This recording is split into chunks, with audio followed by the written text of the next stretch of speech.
Alright guys, welcome back. Good morning, good afternoon. I am sorry I did not stream yesterday. I had family in town. So yeah, we're back today. It is a very snowy day here in Ohio. However, it's not snowy in SnowRunner today because we are in the Glades. So yeah, we're going to try to have some fun today though. We probably are going to be moving over to the Heartlands, doing some scouting, all that fun, exciting stuff, you know. Also, there's some new updates for the PTS. Update number, I don't know if you call it 2 or 1. It's the first update they've actually delivered since the drop of the PTS. Basically huge updates on the Kenworth and big upgrades on, or updates as well on the FEM 37AT. I do have a video that is going to be posting about the Kenworth here in a couple minutes. But if you're in stream, I think you're privileged because I'm just going to tell you what's going on. To the best of my knowledge, I don't really follow a lot of the major part of the updates. I usually just get parts and pieces that pertain to vehicles because that's kind of like where I like to look at. The vehicles are the most interesting thing to me in this game, so that's kind of like where I focus on those changes. So yeah, I'll just we'll talk about those when we get in here.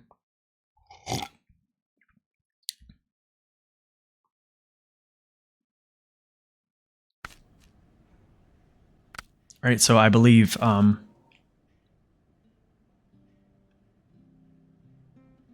okay, so check this out. This is a very interesting mission because if I remember correctly, supply delivery, I pick up these 2 chemical barrels, I bring them back. Right after I bring them back, the next part of this mission spawns 2 metal beams over here. So I think what I'm going to do essentially is I'm gonna pull out another truck from the garage. Believe, yeah.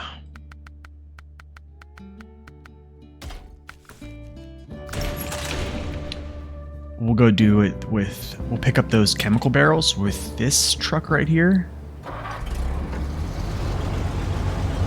And then yeah, we'll well, the game just seems kind of weird right now. Alright. What's up, Lednor? Welcome in. Let's go straight through the field.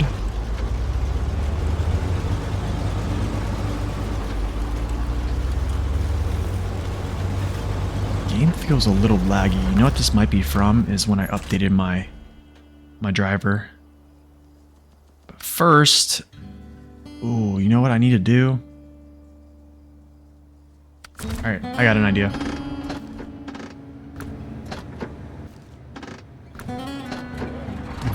Hey, what's up, Andres? Andresco. There is no mods. I do not use mods.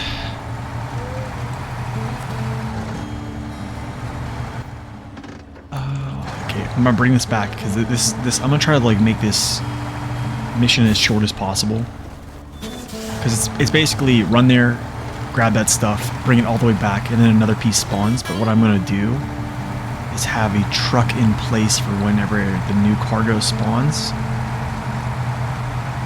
So yeah, this will be the truck for the 2 metal beams, and then for the 2 chemical barrels, that will just be the White Western Star. So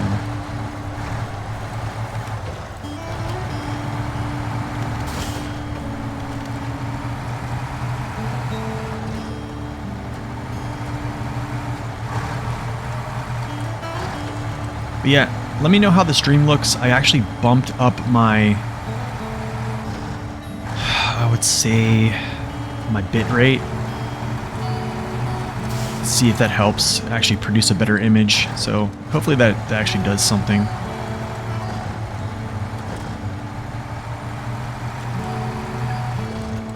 Trying to get better image quality out of the stream. basically as much as I can with the current setup that I have.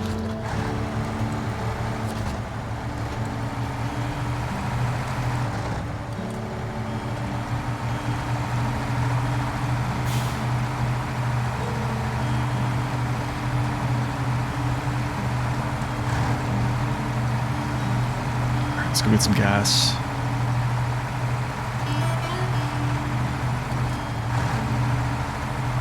Honestly, what I probably should have done, here's where I think, I don't want to say I messed up, but just because I know I'm moving out of this area, I don't have fuel down here, which is fine. I think what I'll do is I'll have fuel at this junction for any trucks that are traversing down to this railway terminal in the future. But right now, yes. Reasons to still play this game. What's up, man? Yeah, I know, right? So, but essentially what I'm doing is I'm just going to get gas here with both of these trucks, bring them both down, and then run one across, drop this off, and then the other will just pick up the next piece of cargo that spawns and then drop it off. And then we're going to essentially move over to Heartlands and do some scouting with the loaf. So that's what we're doing. Let me actually check to see if this is done.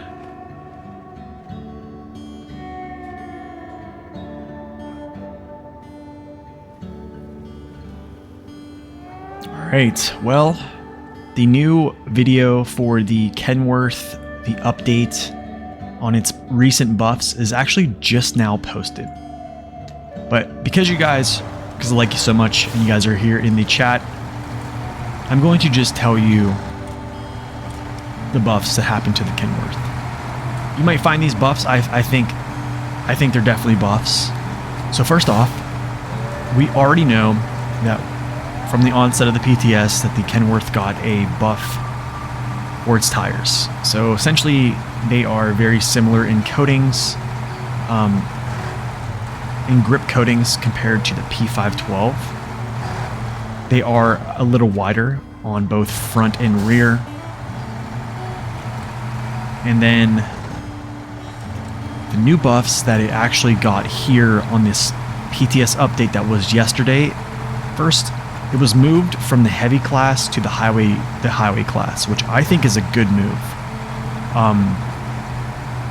I think it's a really good move.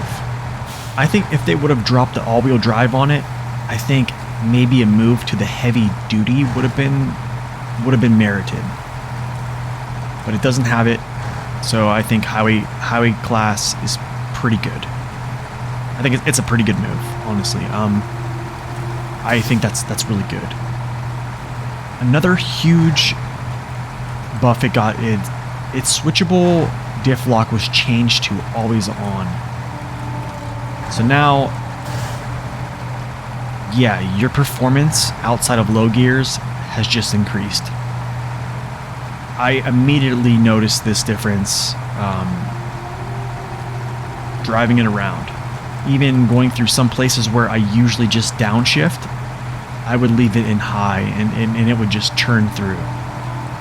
Now, but we're talking about weight on wheels, right? Because the Kenworth is still pretty light. Also, I need to kind of backtrack here and talk about how there's a lot of folks that said that the Kenworth was a tippy truck. I can't just straight up say it wasn't a tippy truck. I can't straight up say it was. I think it was kind of in the middle somewhere. Not necessarily in the middle, but I think it trended toward being kind of average balance. I did feel it didn't just necessarily roll over on me at will.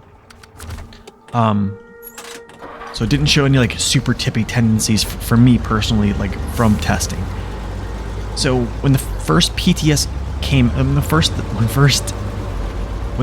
PTS first came out, season 12, it was given a rebalance essentially, where they did not move any weight around from its chassis or its cab. They actually just moved the center of gravity offset slightly. And I think it was enough to be noticeable. enough to where I noticed it anyways. So I think it was another great change. So I think a lot of folks were really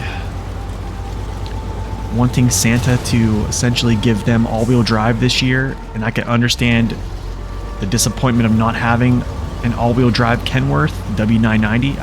I can understand that. But I think these are really good changes. I mean, you essentially have taken the Kenworth and basically made it as good, if not better, than the P512.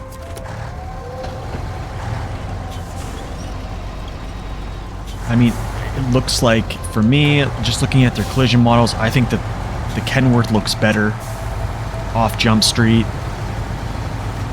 Kenworth has more power. Kenworth has always on diff lock, opposed to P512 having switchable. I don't want to say the Kenworth has better tires. That is something I think is going to be situational. Because, I don't know, having wider tires, you have to essentially move around terrain to get through it, right? So you're having more, even though your tires are wider, you have more buoyancy, but you have more resistance to move terrain around as you go through it. And this has been also found in XT Fletcher's video on tires. So basically, if you think about it like this, we kind of all know that the balloon tires, essentially, they keep you on top of mud. But even though their tire codes are very similar to like an MHS1, they're slower in moderate conditions because they just don't allow you to sink in to bite. So that's essentially what the Kenworth is compared to like the P512. So in SD1's video, comparing the new Kenworth tires compared to the P512, he ran it through a custom map strip, which gets deeper as you traverse through it. I just started using this same strip too as well. It's very good, by the way. And then we had somebody, I think it was Neo, who donated. I think it was that. Yeah, I think it was Neo who donated this into the stream, basically PayPal donation for me to get the new Kenworth and the Jat tires and test them out.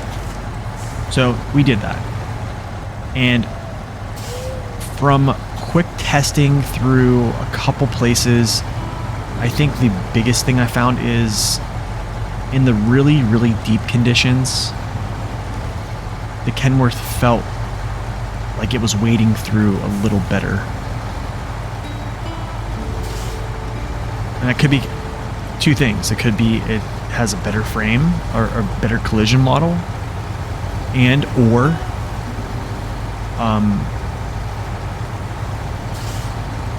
yeah, its tires are just allowing to push through without having significant resistance from the terrain surface. So yeah, I think, wow, I'm surprised he didn't tip over. Wow. Wow. So I think this is, what I think is good about them moving it over to the highway class though, I think it's good because it kind of shakes things up. It essentially went from being a, I don't know, I guess you would say, I would probably call it like low B tier heavy truck. Very similar to where the P512 goes, to, I would essentially maybe even being a higher B, maybe, yeah, I would probably say even like mid B, high B in the highway, if we're just comparing highway trucks, period. I definitely don't think it's on the level of, I don't think it's on the level of like GMC MH9500, because all-wheel drive essentially is super important, but always on diff lock and tire codes like that. These are things I need to like do some thinking on, actually. Because I do really still believe that diff lock is a stronger feature than all-wheel drive. I really do.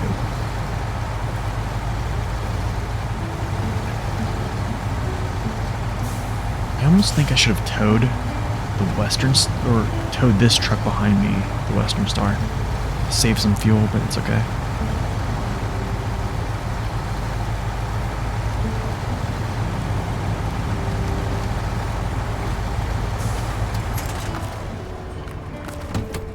But yeah, if you think, basically it beats every non-all-wheel drive highway truck that we currently have. By a long shot, actually. Okay, that's good enough. I'll take 60 gallons here. Actually, you know what? I'm gonna fill him up. If I have 55 gallons, I'm definitely good to go.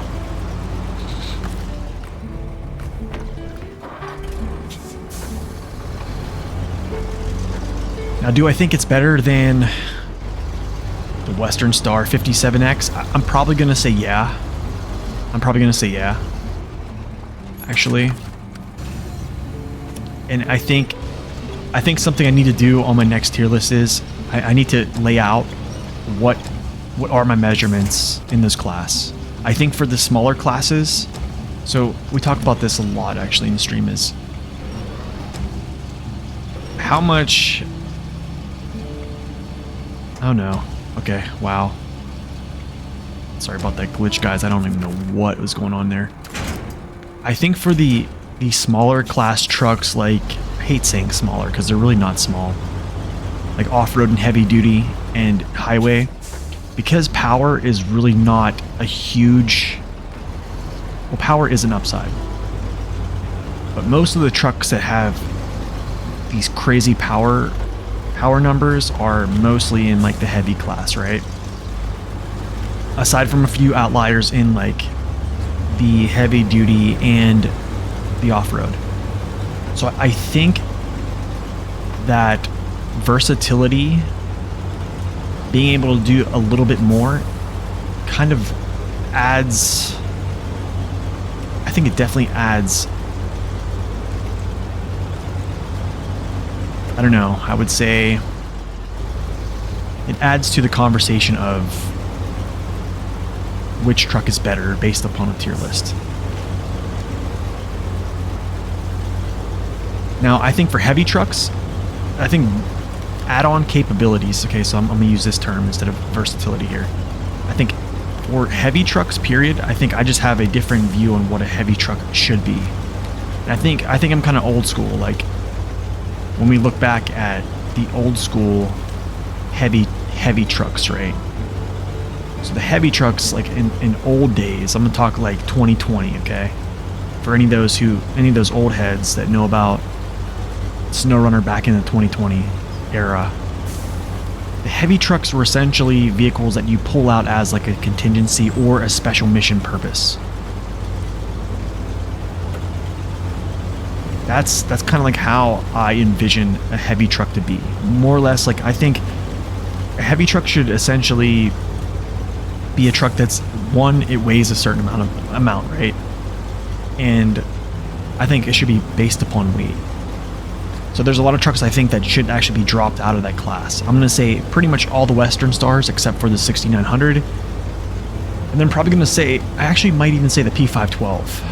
I think the P512 shouldn't even be in the heavy class, even though it does weigh significantly more than the Kenworth W990. I think if you put the P512 PF in like the heavy duty, you're talking, it's probably going to go toward, I don't want to say toward the top of the class. Oh, you know, I think I took the wrong way. But you know what? We're just going to go all the way to the road here. But I think it's going to be up there. But I think for like the heavy duty classes, it's very, because here's the thing, not a lot of them are like huge standouts compared to some of those classes now. that have add-on capabilities, huge amounts of power, balance, tire options. There's not really a lot of competitive edge that the heavy-duty class has to offer. So I think a good measurement is their versatility. Do they have add-ons, and if they can use them? That's the huge thing. Like, a truck can have a lot of add-ons, but that doesn't deem it to be versatile. Like, for instance, I think this is a very versatile truck, because I believe it supports its add-ons that it can do.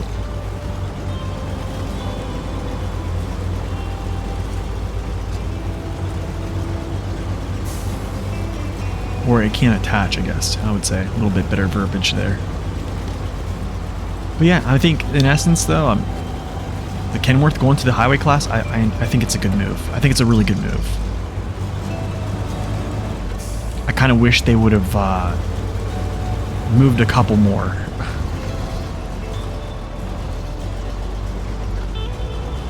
But I posted something on my channel yesterday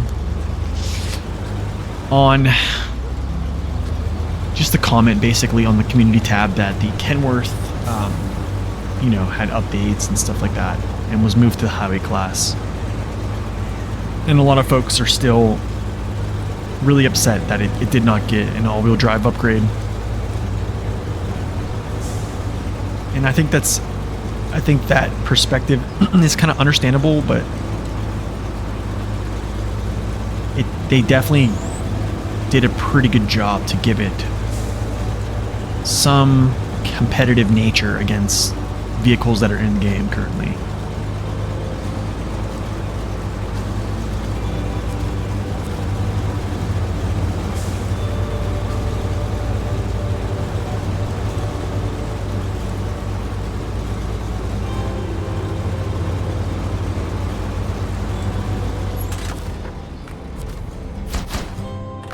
Stage complete.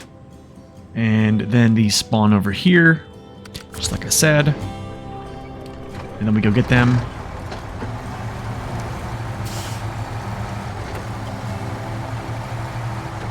I can't believe I remembered this, though.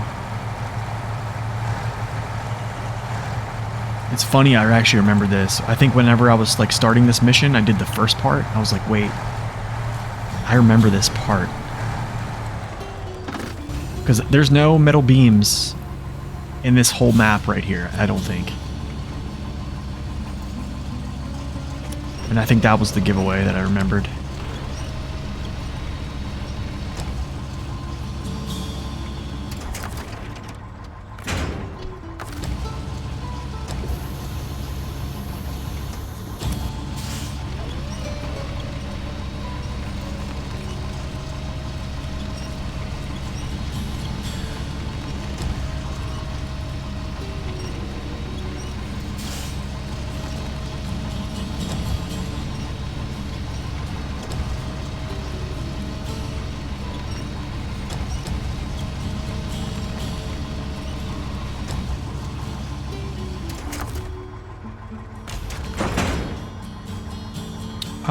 Let's turn around here.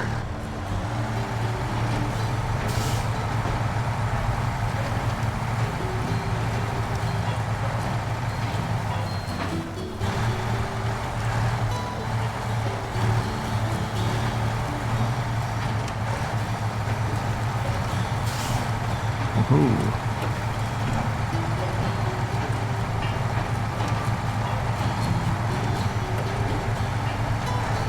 I don't want to smash myself here because I know I'm prone to doing that.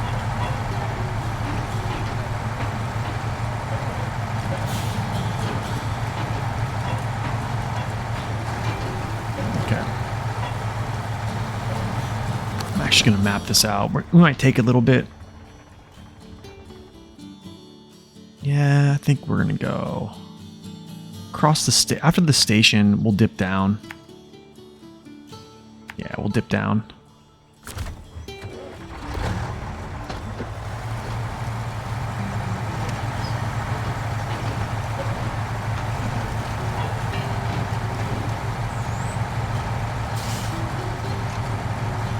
yeah, sorry about that huge lecture on trucks, classes, and stuff. It just, I thought that was a super good move that Saber did. Kind of wish they would just continue with stuff like that. I think that's a very exciting thing for me personally. Okay, let's get up on the tracks.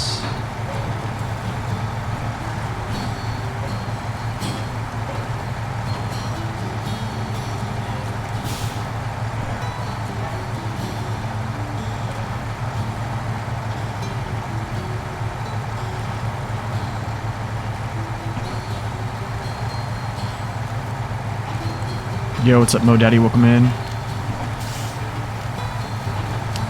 Yes, there is a new DLC. Season 12 is the new DLC, but it's not currently active. But the only new DLC as of late is the Kenworth, or the one that's currently active on live server is the Kenworth W990, which we just kind of discussed its buffs that it just got today on the PTS.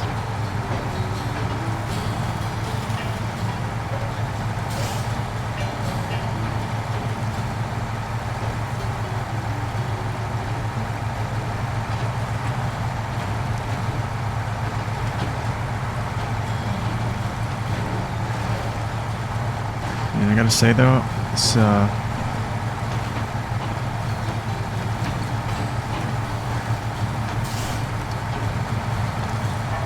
keeping this thing on the ground.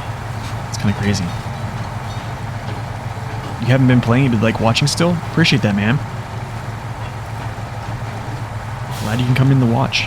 What's up, Scorpio? Welcome in. But yeah, anybody who's stopping in, if you guys want to see the new updates for the Kenworth W990, I just posted a video pretty much 5 to 10 minutes ago on the new updates that they pushed on the PTS server. They are not on live server yet. They will be on live server when Season 12 actually drops. And also, there's another thing. They actually did a couple buffs for the FEM AT. The FEM, I think it's called the AT37 or 37AT. You'd ever consider doing hauling like this in real life? Dude, honestly, if... Who's that dude that has the green helmet?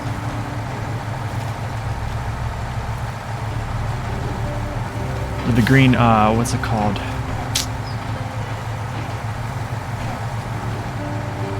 I forget what truck it is. I don't know why it's escaping me right now. Sorry guys, it's morning. I haven't had really a lot of coffee yet. I forget his name. He does like rescues and stuff like that. It has an orange, I think it's an orange hat. Or is it a helmet? No, I think it's a helmet. Yeah, it's a, forget.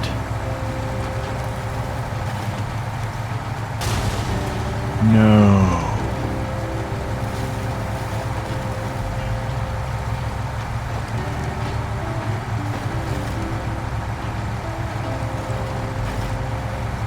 I'm gonna look it up. Give me a second. Someone has to know this in the chat right now. What's his name? He does rescues with a huge green truck. It's literally the Dairy Longhorn. I forget the actual name of it in real life. This is what happens when you play too much SnowRunner, guys. What is it? What is his name? I forget. I think it's the I think it might be the M12.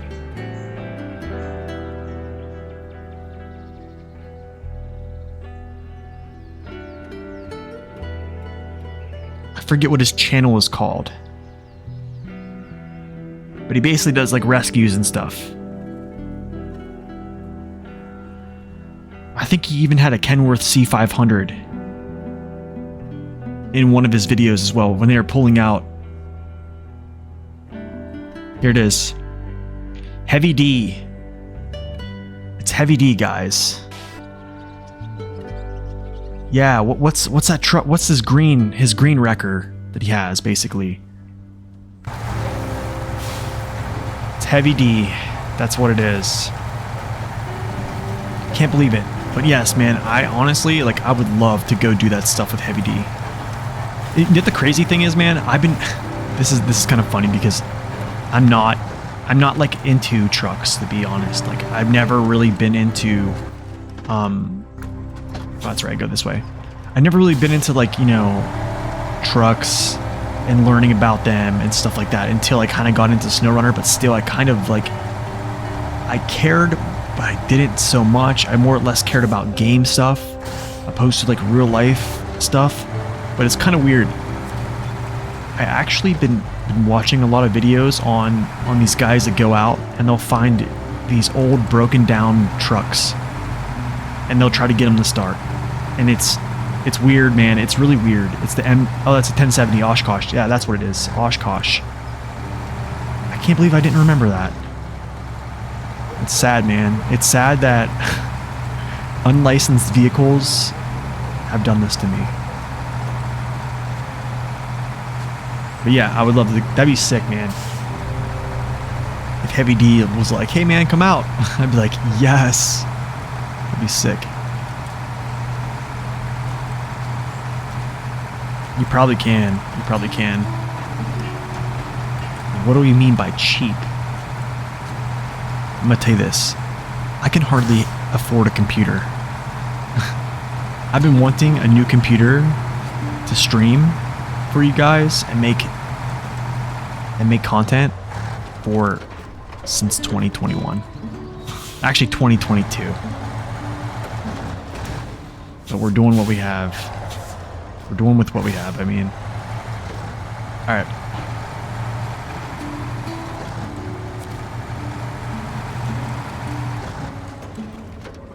It's not bust a tire here. I know it. I know this is one of those areas. Well done, don't worry. We'll find good use for these supplies. Meanwhile, here's what you're owed. Okay, 12K. I like it. 12K is good for me. Okay, so check this out. How's my shoulder been? Doctor's appointment is going to be on the 27th. It's kind of crazy you ask. Actually, both shoulders really, they hurt, to be honest. One a little bit more than the other just because like of what I did the other day, but 40 to 80K. That's like a truck or an SUV today, right? I'm pretty sure I'm going over. I'm pretty sure it is. But yeah, thank you for asking, Jigsaw. I mean, it hurts. They've always hurt, but like I have these heating pads on them right now that kind of like helps me relax them a little bit, which is always nice. Okay, I'm pretty sure we're going. Use to get the trash. Yeah, we're going, guys. Yeah, that's it. We're going. Time to go.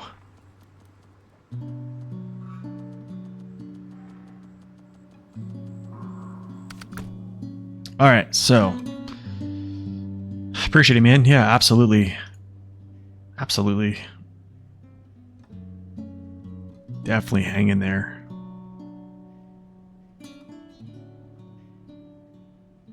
Okay, so Heartlands. We absolutely need to bring. I think this might be a 2-vehicle system. Do I bring a 2-vehicle system here? I don't know. I just know the loaf is going.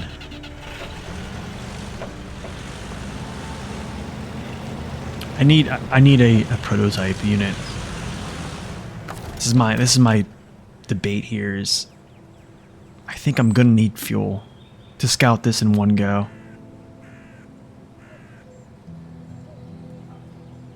Let me just get some of these back to the garage real quick. I mean, I could use the Tuz, man. That wouldn't be a bad second scout, right? Instead of the Lodestar. Also, there's another. I think there's another buff they have to scouts actually. I probably should test this on the PTS. Is they actually decrease the dampening on vehicles that have roof racks. So I don't know a lot about this subject. Okay, there's a lot of things I'm still pretty much learning when it comes to SnowRunner, because you know some of the guys that work with code or just work with the files and understand these things at such a higher level. Mine's like very elementary, but from what I understand, is a good example would be, let's see, a good example would be the Hummer with a roof rack. The Hummer doesn't seem fast with a roof rack, but I guess the effects of dampening. So what happens is there's like a drag effect when you have a roof rack attached, and it kind of slows you down. That's kind of my understanding. When I think the dampening buff essentially takes that away, where the vehicle will be basically unhindered.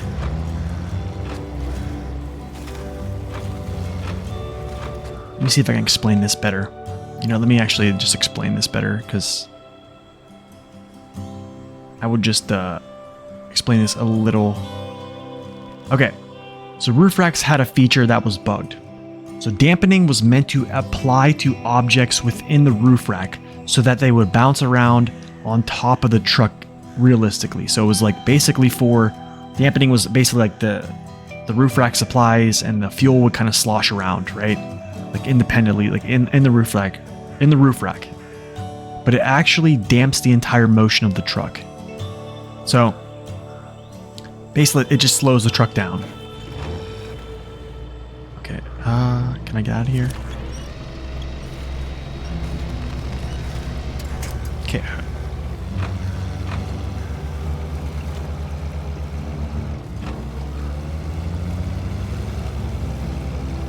All right, what do you guys think? Do I use the Lodestar for the next map too, along with the Loaf, or do I use the Tuz?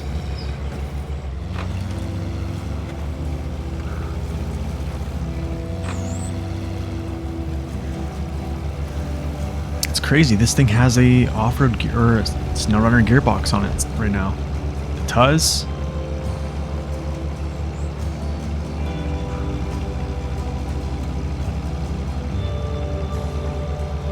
Alright, we'll give it a shot.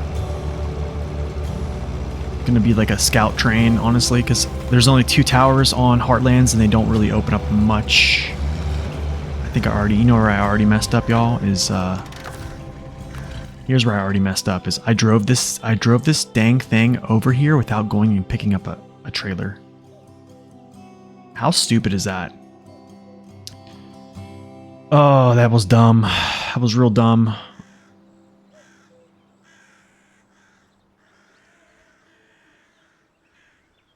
Do I have any other scouts over here to do this? I have the load here. I'll just bring the Lodestar and do this right now. Grab 2 trailers, pass them off.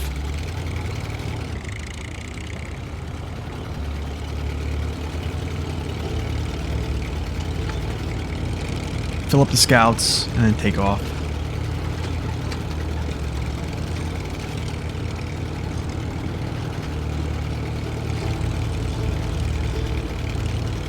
Ready for damage. Here it comes.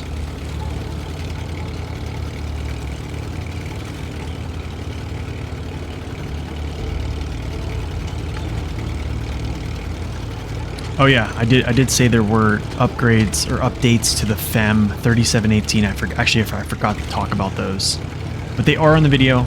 Just very brief. I didn't add any type of files, pictures of the files and stuff like that, because I don't know. I don't think that needed to be posted or anything like that. I think if you just tell people the number and then give them a reference, I pretty much think it's pretty easy for a smart individual to kind of figure it out. And I'll kind of explain this here as well. So another thing that happened was the FEM. Okay. The FEM got a increase in its. I don't even like these little things. I don't like these at all, actually. So the FEM got an increase in torque on its traverse strength, its articulation strength.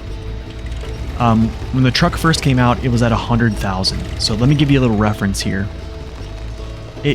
Well, first I'll tell you the buff. The buff, it is now 123,000 torque on its articulation strength. Pretty significant buff. 23,000 is quite good. Here's where I have to give you a relation to trucks that currently have pretty good articulation systems. And the first one that comes to mind is always going to be the 745C. 745C, and I think most of the other ones as well, have 135,000 torque. And I even think the Antarctic has the same. I just think the Antarctic is so heavy that it just still has trouble moving its whole frame around whenever it decides to turn. So I think that's why the Antarctic is kind of just all over the place with that, or just really hard to use in deep conditions like that. It just takes time. So currently I've heard it feels a lot better with the FEM. But yeah, we'll see what testing shows as well. I don't have it yet on the PTS. I'm thinking about getting it just to kind of look at it, but who knows? I think it's good buffs though. They also decreased the amount of fuel its final engine burns. It went from like 20.9 down to 18. That's still a ton of fuel. It wasn't really that much of a buff. So I think if it maybe was like decreased down to like maybe 15 or 16, I would probably say maybe the final engine would be a good option, or would be the final option to use, or the best option. I think 16 is manageable. But 2018 with a 90-gallon tank, 90-gallon, 340-liter tank, that's pretty rough. And then lastly, it got a buff to its final engine durability, which honestly, I think for me personally, I'm kind of already checked out with using the final engine, just because it just burns so much fuel. What is going on here? How is there this much mud here?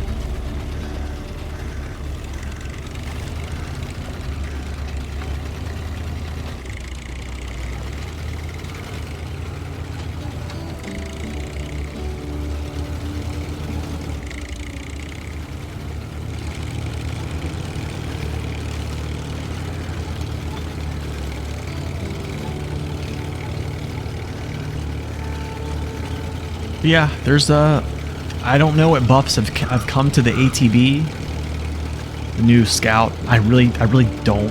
I'm gonna be real, and this might really turn some people away, but I really just don't care much for the buffs to Scouts. I think that the tire buffs are huge. I'm really happy about them, but like concerning the new Scouts and stuff like that, I'm not really super concerned with those. I think I'll just look at the final product and go from there.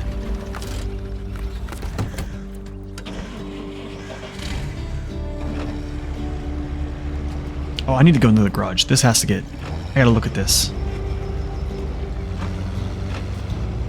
I think we'll put some Jat tires on this guy too. Should I use the KR? I probably could just use this engine, to be honest. I almost want to just use this with S. You know what? I'll go with that one. I'm actually gonna go with Archaic.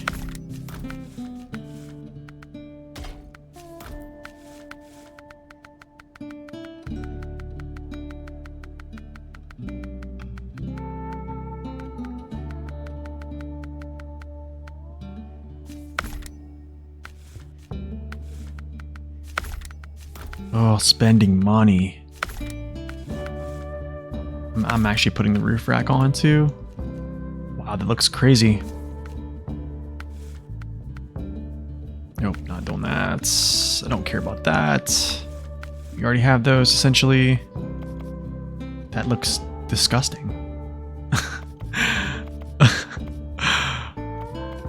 kind of like that red.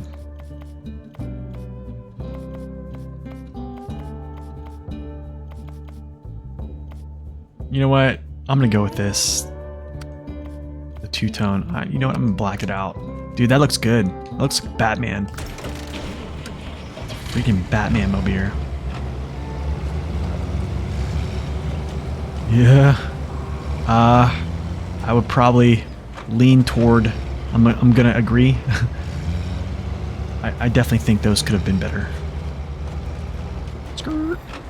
Alright, wait. No, he's gonna haul this one. What's up, Clutch? Welcome in. Don't worry, I won't call you Twitch today. Honestly, I hardly use them. There's only a couple. I'll actually put them on.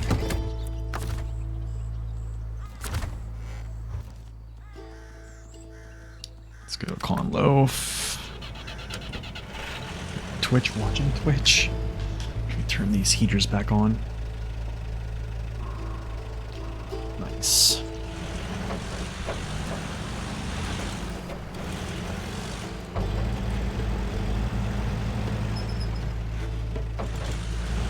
Alright, so, off to get fuel.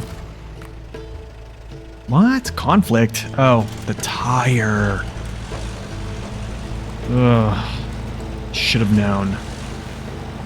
Should have known. Should have known.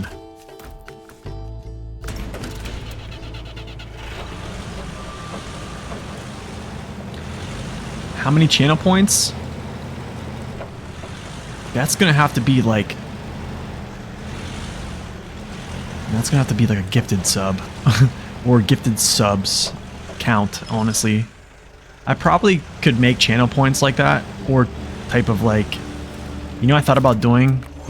Was making like a bit count for like me basically requesting to play like multiplayer with me.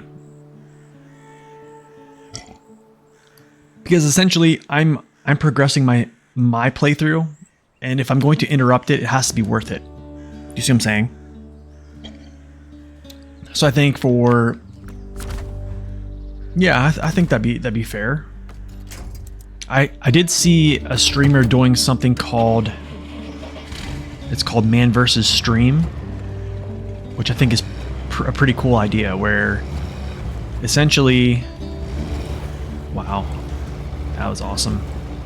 Essentially, the stream, through donations and stuff like that, they impose challenges on the current runner.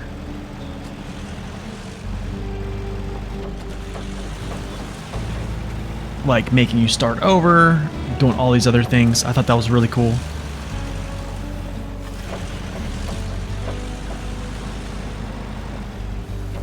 Maybe doing some really unique stuff with that. Who knows?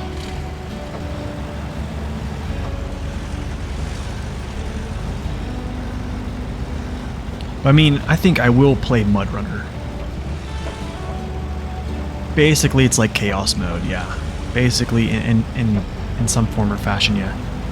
Why am I going so slow with this? I don't like this. I feel like I go a lot faster with...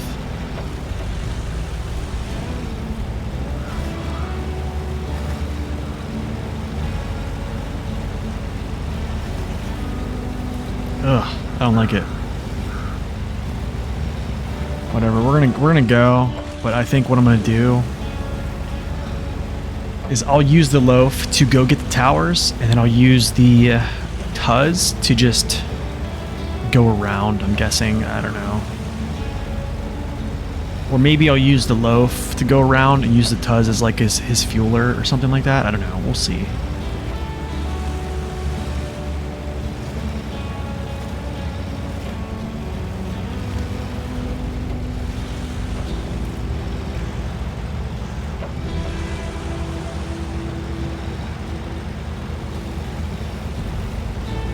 This doesn't feel as good.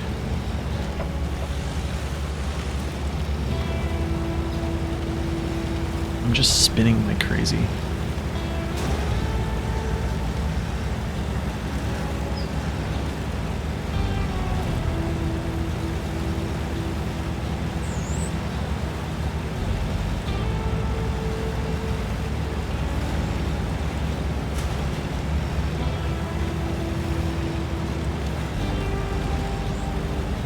The loaf we all love. Go, go, go, go, go.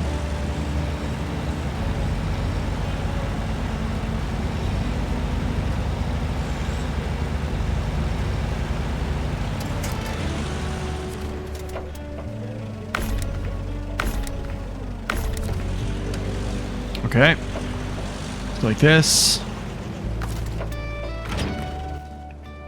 Let's go like this.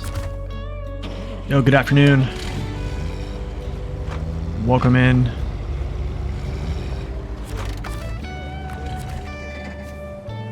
Or good morning, honestly. It's still morning here. Roof rack, exploration trailer. Okay, good to go. Alright. I'm gonna swap trailers here with both of these. We're gonna take the loaf alone, actually, and see how far he gets. I think he should get pretty far, to be honest. The loaf has pretty good range.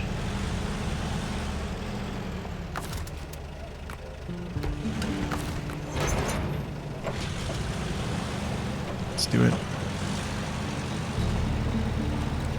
I think if I was taking the Lodestar first, I would carry another scalp. The pace is just way too slow.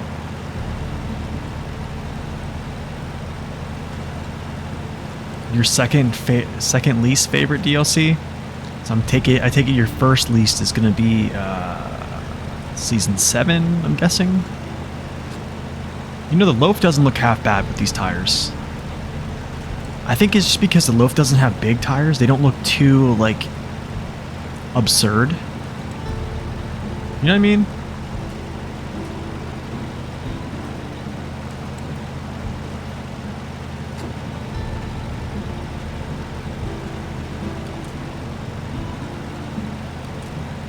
Yukon is your least? You know, I hear that a lot. People say that a lot.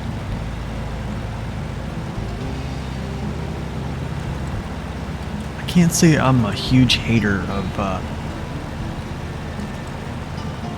the Yukon, actually. I think after a while, you know, hauling that much cargo, it does get kind of tough. I mean, I don't want to say tough, it gets repetitive, I guess, yeah. Heartlands, baby. Let's go. I think this is the hardest terrain on this map right here is Heartlands. Alright, so we'll pop goes the trailer, right? The log missions to the sawmill. Oh, tenable. You talking about the 6 logs? Man, this is why I wish that District did his shortcuts series. You're talking about this right here? Going up this frozen little thing right here? This is the tip zone right here, right? This is where everyone loses their stuff. Dude, I said that this is probably... For folks that have seen me talk about this, they're probably like, dude, stop talking about this. But I'm gonna tell you this. There's a shortcut right here by this brick framing that literally you just walk right up through these trees and right out.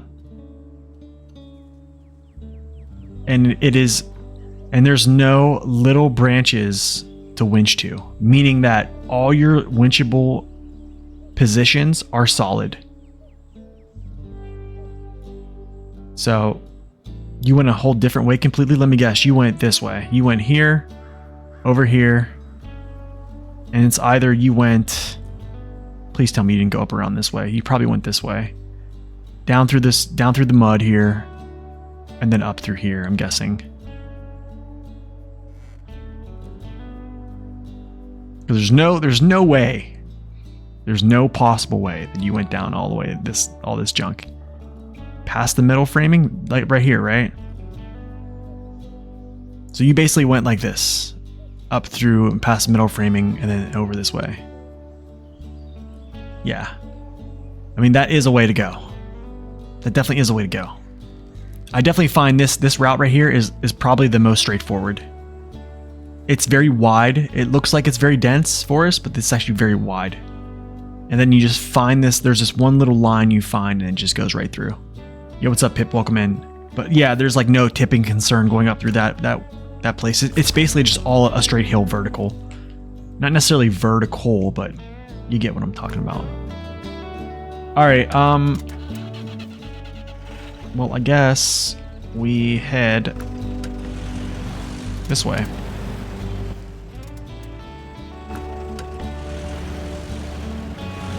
You also have the P12. Yeah, that's a pretty good carrier too.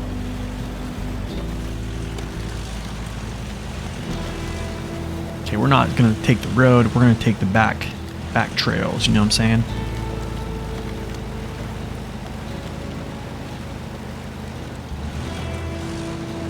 But yeah, if you guys want to see some new updates on the Kenworth W990, I just posted a video.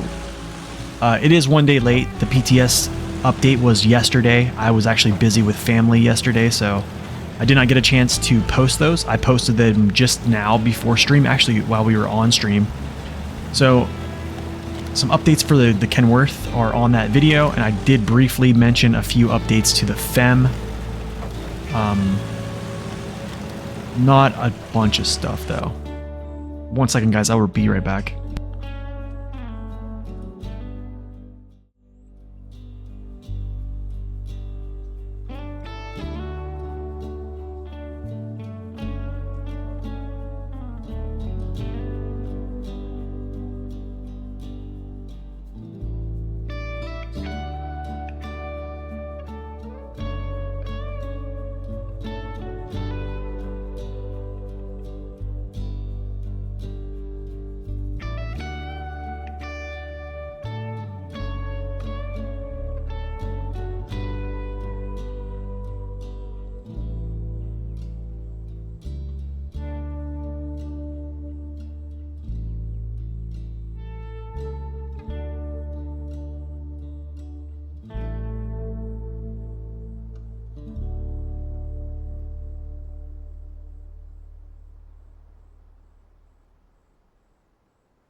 All right, we're back.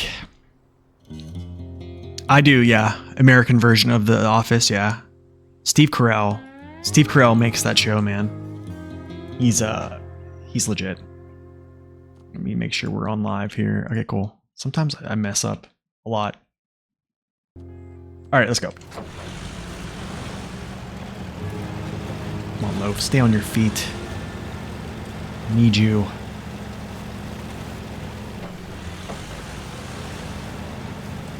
Turn up my volume because I just want to hear this. What? You never? Oh man, you got to. You only have the what? The original I heard is still good, but man. What's up, Tukuzuki? Welcome in.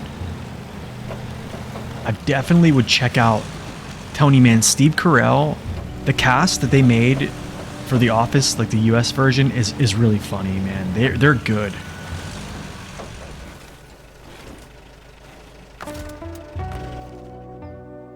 Do I pop? I'm gonna pop this here. Yeah, Ricky Gervais is pretty good too. I heard he did pretty well. Probably should watch. How many seasons was that? Was it as many as the? Oh, I remember all this. Okay, I'm actually gonna hit the road now. I remember the tire upgrade is over here somewhere, but maybe yeah, that's the loaf time.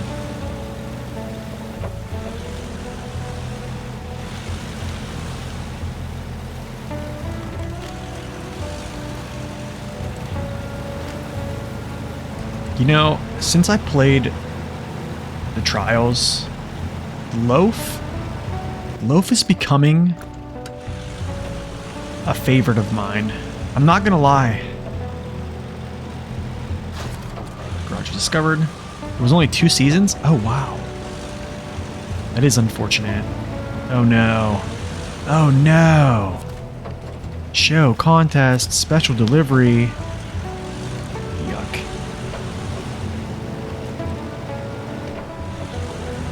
Alright, so we have our garage unlocked. I'm gonna grab these tasks over here.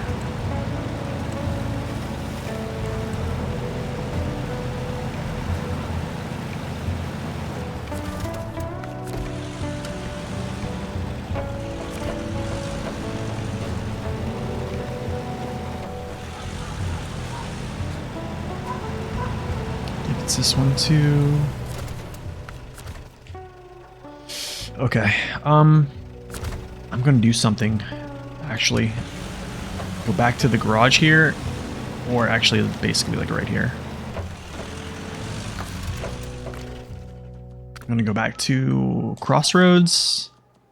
Would you grab the Tuz? I'm gonna bring the Tuz through, bring him to the garage area, top off the loaf, and let the loaf go. Do the rest of this stuff.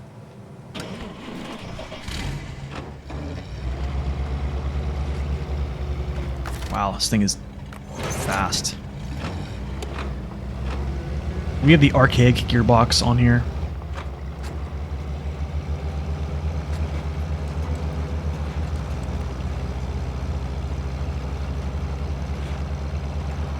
I think the archaic is alright. It's alright if you want to like get better gas mileage, which it definitely will do.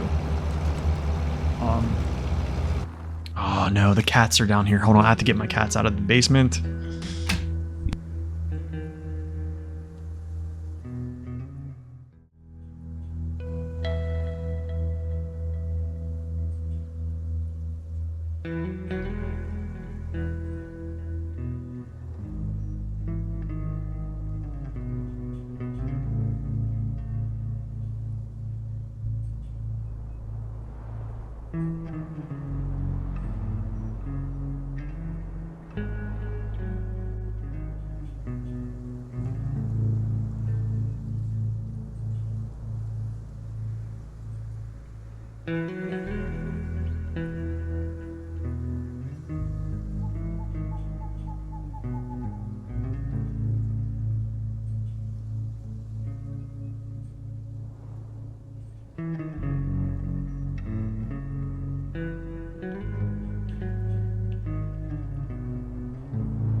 Oh, those cats.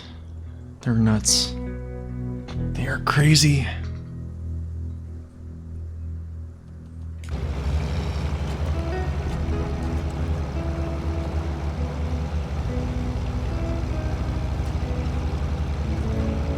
Yeah, I think the archaic gearbox is good. I don't know. I think...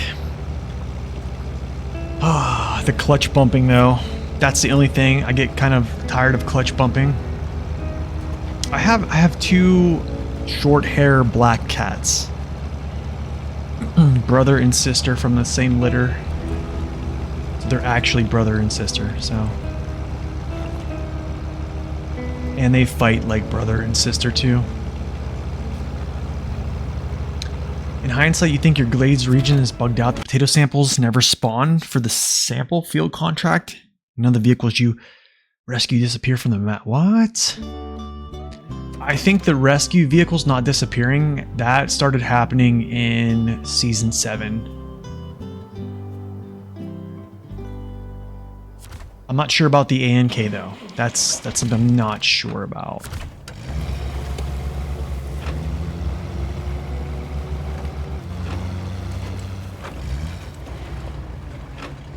Yeah, I didn't. I'm normally a dog person. I've had dogs my whole life, and my wife talked me into getting 2 cats, and yeah, here we are.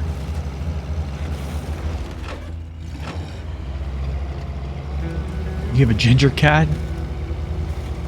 He chills with the neighbor's black cat. That's funny. Cats are cool though, man. It's weird because it doesn't really take much to sustain a cat. Like, they're pretty self-sufficient. You just gotta clean their litter box, feed them, give them water, and they're pretty chill. Dogs, I mean, you can't leave it. And the thing is, like, if you go out of town, you can't leave a dog unattended for, you know, more than 8 hours. You know, he has to go outside to go to the bathroom, or he goes to the bathroom in your house. A cat, like, you can leave a cat basically at home for up to like 3 days with food, water, and litter box clean. Can I reach you?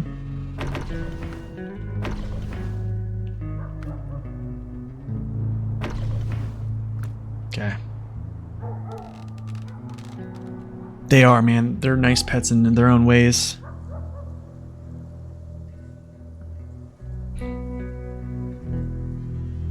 Oh, you could at least drain the vehicles after delivery? At least you could drain them.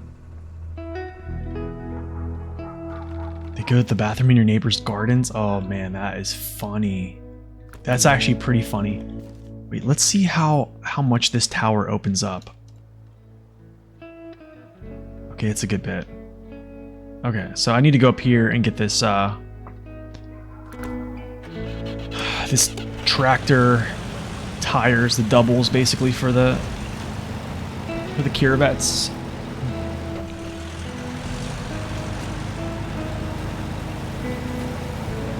Loaf strong.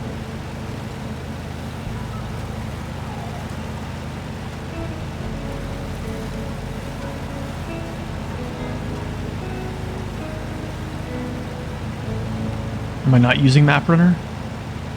I always use Map Runner. I always do. Yeah, I always do. I think I know maps pretty well. But here's the thing. Usually, like, second playthrough. This is actually my second playthrough on this map. There are maps that I've only played one time through, and this is definitely one of them. It's just because I've refused to play this map or Season 7 again. And then also the Year 2 maps. I haven't played the Year 2 map or the Year 3 maps. I haven't played those a second time through. But I mean, yeah, I usually do use Map Runner a lot. It's just so much to remember, honestly. Like, I have to reference it. I don't have all that stuff dedicated to memory. I think the early 2022 version of myself was probably the most knowledgeable on that type of stuff. I think just numbers in general.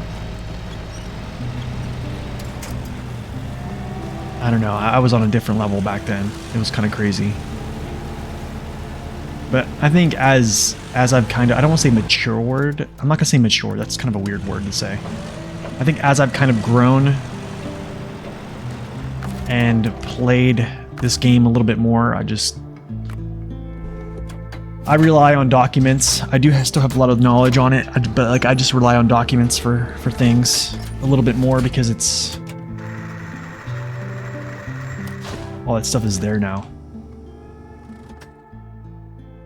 Wow, man, there's so many. Okay, that upgrade is over there to the right, I'm pretty sure. Force of nature.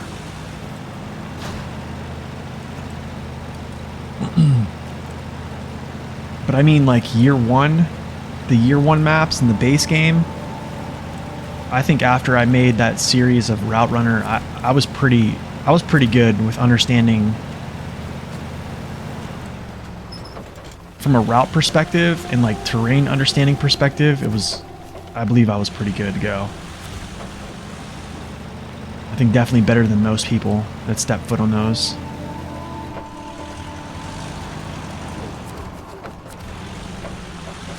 Okay, all those are unlocked, grabbed.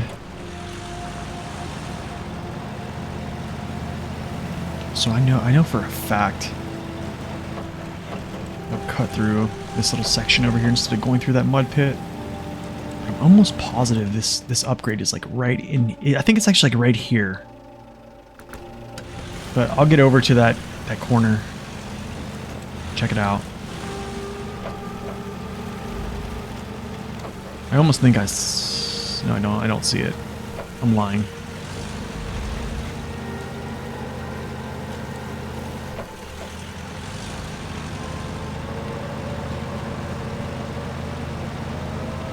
Why do I want to say it's like over here? I think I see it. Yeah, I see it. I'm still gonna pop this radar when I get over here though. You wish you could fix the hitbox concrete slab for more in glades? Yes. That would be a Christmas miracle.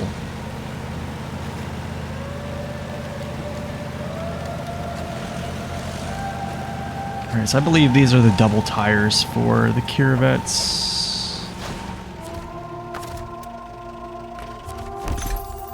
Yeah, these are the doubles. Doubles are overall width, yeah. Actually, hold up. Let's do a little bit of poppage here. Good opportunity for me to take a sip of coffee. Will they remove their linear dampening after 3 years? So with linear dampening clutch, doesn't that essentially just mean there's like a drag property on the Scouts that just stop them from moving freely? I guess wasn't dampening essentially where these add-ons basically move independently on this roof rack?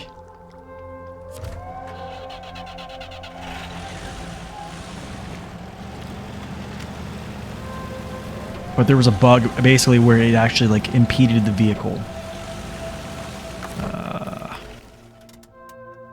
Con 317 didn't have it, for example.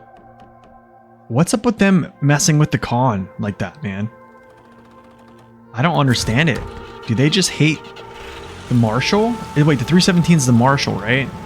Or is the 317 the Sentinel? I think that's the Sentinel.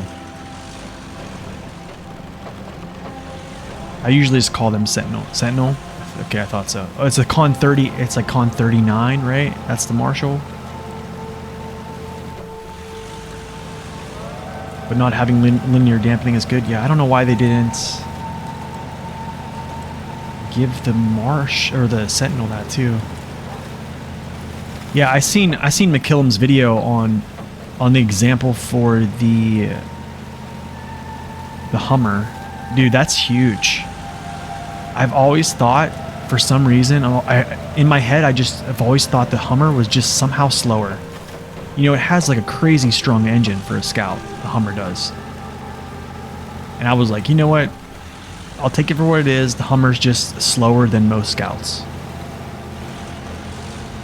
That's really not the case.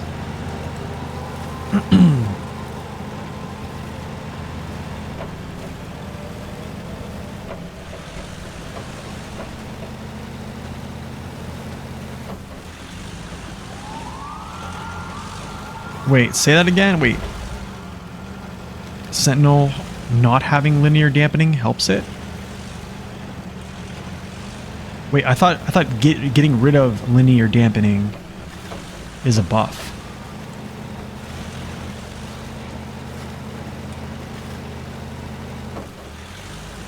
Wait, where am I going here? Yeah, okay, gotcha.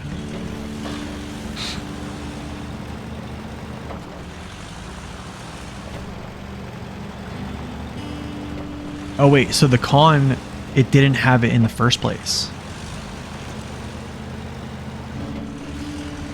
Oh, okay. Okay, that makes sense. Okay.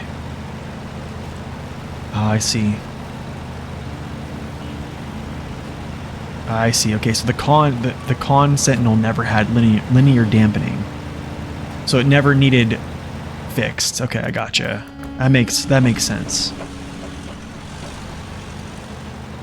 I do not want to go across this river with this thing, but I think I'm kind of forced to.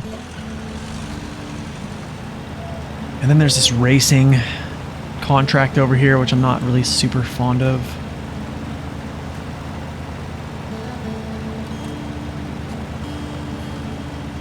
I see, okay. That makes sense. Makes perfect sense, actually. Dude, I don't want to cross this, but I'm gonna go. The loaf is the bomb, man. I've come to a new appreciation. Actually, well, I've always kind of appreciated the loaf. You know what I always thought here? I always thought these logs were just loose logs that you could pick up and use for cargo. But that's not the case.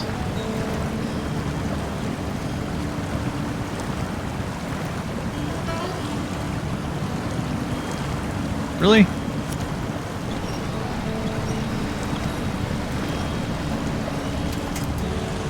Scarecrow contest? Oh, yeah, yeah.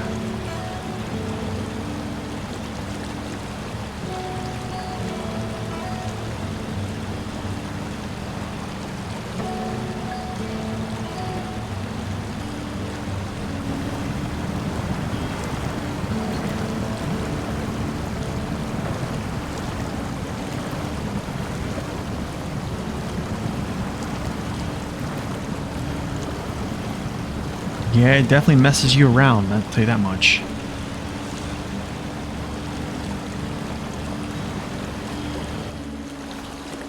You know what, I'm taking a picture of this. This is picture worthy.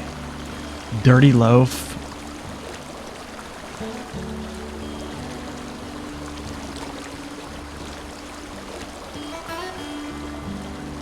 No, that's not even a good shot. This is a beastie shot right here.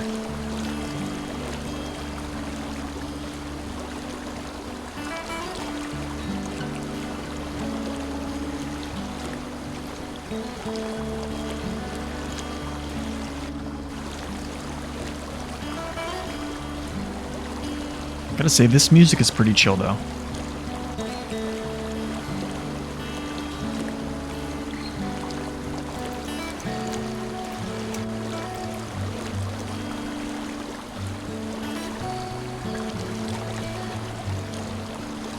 You tipped the 73210 here? Carrying the K7M? Oh. That's not good. That's not good at all.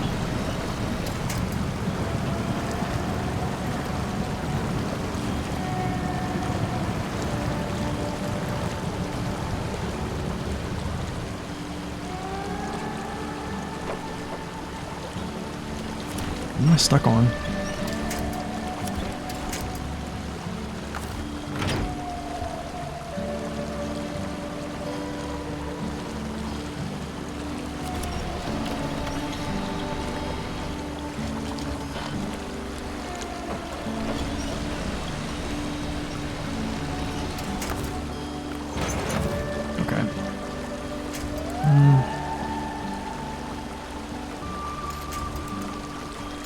I guess I could do that. What am I stuck on here?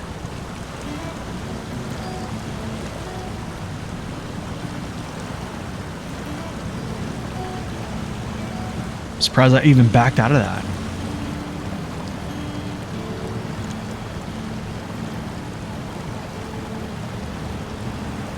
Okay, stay here. There we go.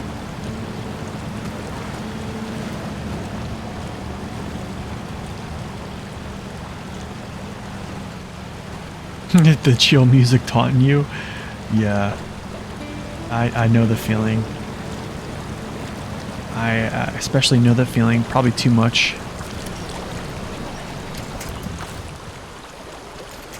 Do I want to go? I don't want to break these. Actually, I want to keep these sticks around, or these logs around, trees, etc.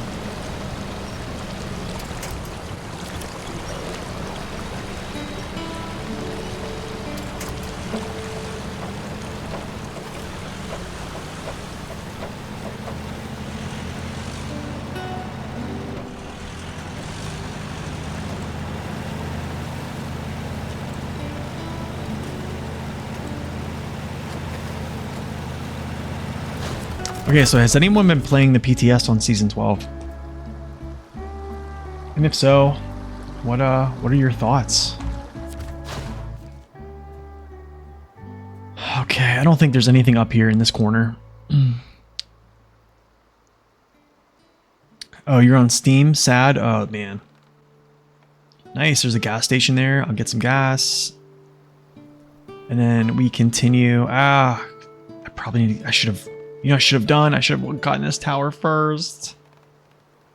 Before I crossed. I could cross here, I don't want to. There's that trailer. Whatever, we're going. I'll get it at some point.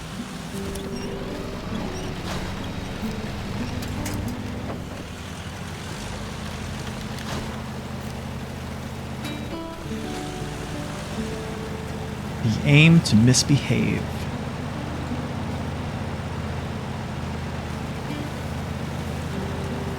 Okay, that's not one.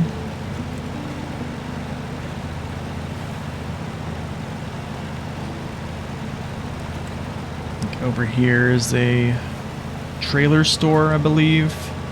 Or I think I have to open up the trailer store for something. Yeah. Yeah, I have to open it up. That's true. 42 people watching, one talking. Yeah, I know.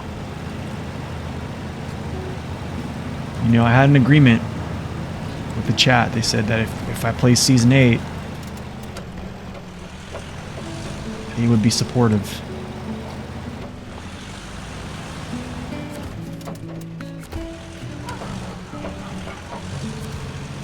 No, you're fine.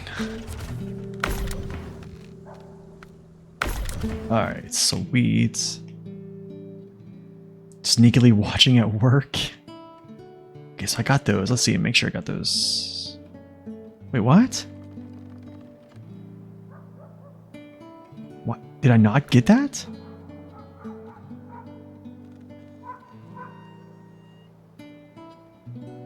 Are you serious? I didn't grab that one? I thought I just ran by it. Unless it's named differently than what it told me.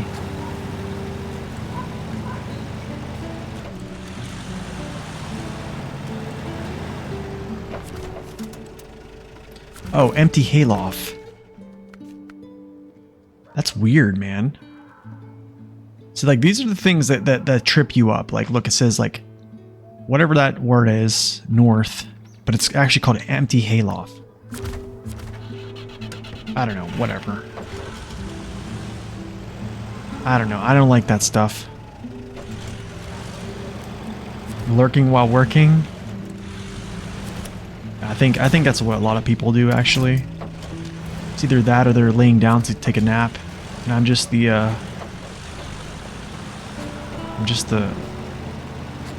guy talking in the background.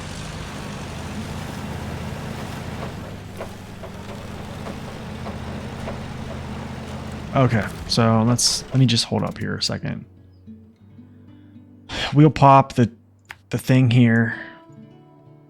I think this is a pretty big plume, so I'm gonna kind of like not go toward the center. Yeah, we'll just roll out that way. Pretty sure. Head around north. You know, I hear that people do that too. They'll watch me play and then they'll just play along. I actually sometimes I do that as well, but I don't really watch people play SnowRunner anymore. I'm not gonna lie. Sometimes it's kind of painful to watch other folks play. I don't know if I want to get into that, but it can be kind of painful to watch other people play.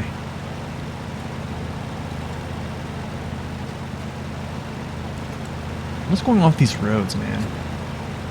This is also something I didn't like about Season 8, is these roads, they were like covered with like dirt. It's like for what reason?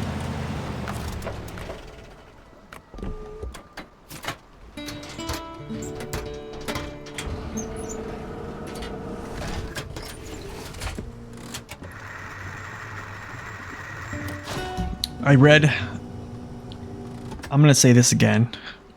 People on Reddit are crazy, man. I watch a streamer. His name is Flamu. Okay, he plays World of Warships. He's probably one of the best players I've ever seen play that game. I've been watching him since like maybe like 2016. Okay, like we're talking a long time. And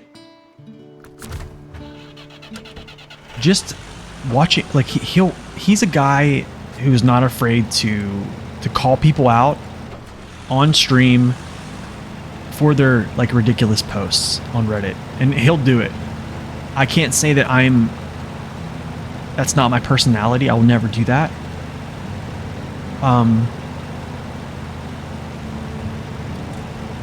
But it just kind of shows you how crazy the claims people make on Reddit.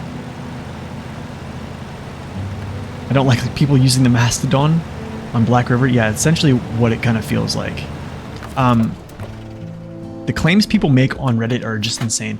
And also on Facebook. Okay, I'm going to give you one example. One example is a guy posted his playtime, okay? His playtime said that he had 599 days played in SnowRunner. Now let me just give you a simple fact. SnowRunner was brought out in late April of 2020. So for 3.5 years, you're telling me for 3.5 years, you've played almost 2 years of the 3.5 years the game has been out. I call that's crap. I'm just going to say that's crap. Essentially, what people do is, here's what people like to do. They like to say how much game time you have. And then they'll literally leave their Xbox on with the game running for days upon end to rack up time. And then try to claim they're a pro. Do you know what I'm saying? Or they know what they're talking about because they're game time.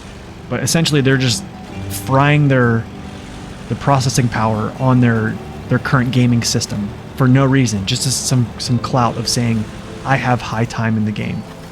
But the funny thing is, I can go into someone's stream and understand their level of gameplay just by simply watching them for 5 minutes.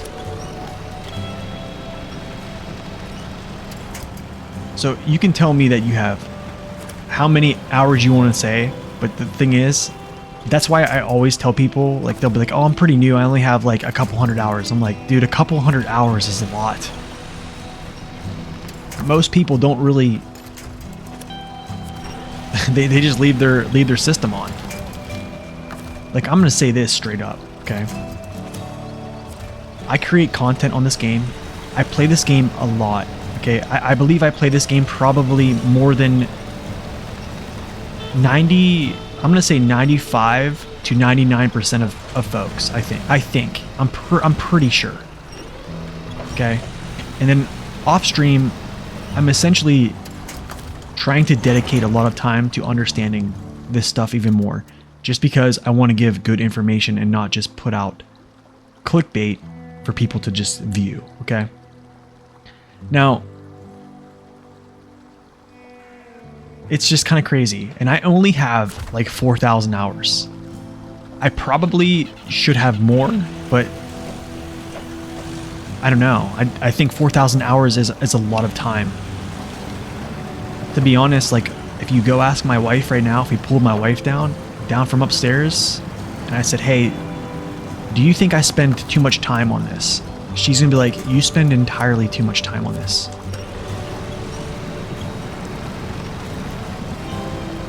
But like, that's essentially what it takes. I think that's essentially what it takes. Is you got to put effort in and time. You have to try to understand the game and not just throw hours at it, or not just leave your Xbox on. Another outrageous claim that I saw from folks is they said that Kola Peninsula. Here's another one. A gentleman said that Kola Peninsula is easy. He said it's the easiest of the year 1 maps, and I couldn't disagree more. And then they asked him, what trucks are you using? He's like, oh, I'm using this, this, and this. And then he mentioned, oh, I'm using the Mastodon. Yo, Widowmaker, thank you for that follow. Welcome in. And then the one, I think somebody actually posted a pretty based comment. And they're like, hey, well, dude, if you're using the Mastodon, any map you're going up against is going to be easy. And he's like, I guess you're right. It's like, yeah, he is right. So, with all that being said, people on Facebook, people on Reddit are gonna say some insane, crazy things. Just don't believe everything you hear. That's all I'm saying. Because if you think that people say that, you know, that season 1 is easy, in 2023, season 1 is easy.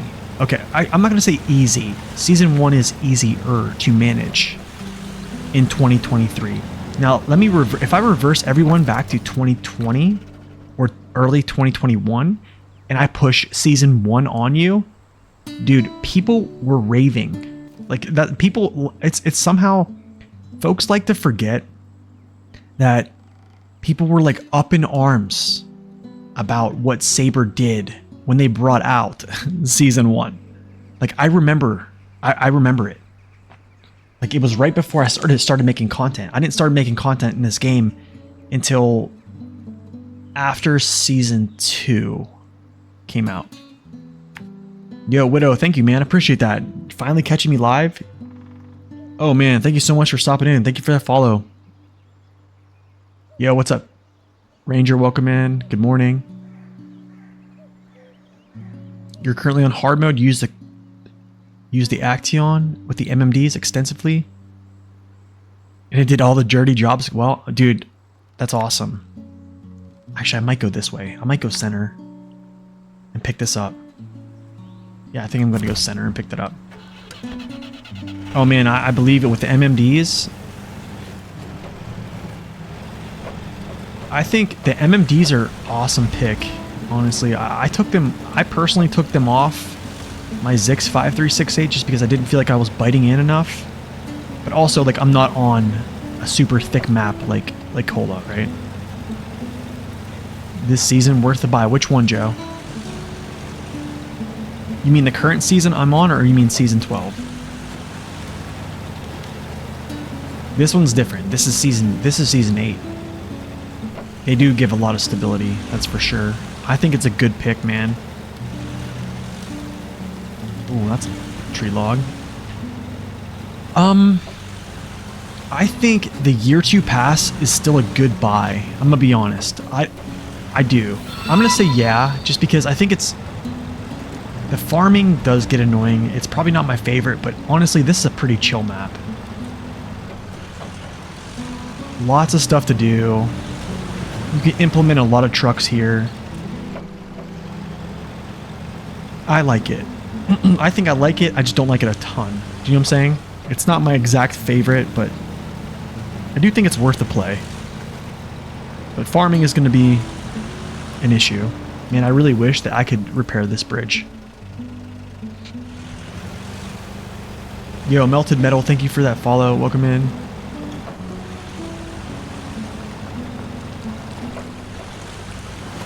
Good morning, good afternoon, everyone. It's good to see y'all. Oh. I always do this, man. I go where I think it's going to be. Now I'll turn.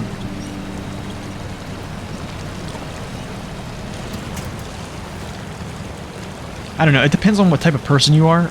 Also, I think there's a good truck to have here. There's a couple good trucks to have too. I mean, this season does give you 3 vehicles, 2 tractors. The 1 tractor is just completely overpowered. Probably one of the best off-roaders in the game in like deep conditions. And then I think the step, or not the step, the step. The pike? Yeah, the step pike is kind of crazy.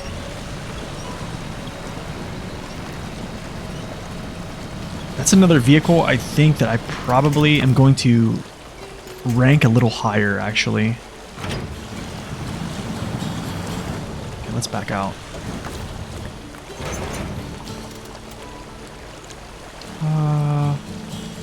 Yeah, I'm gonna back out.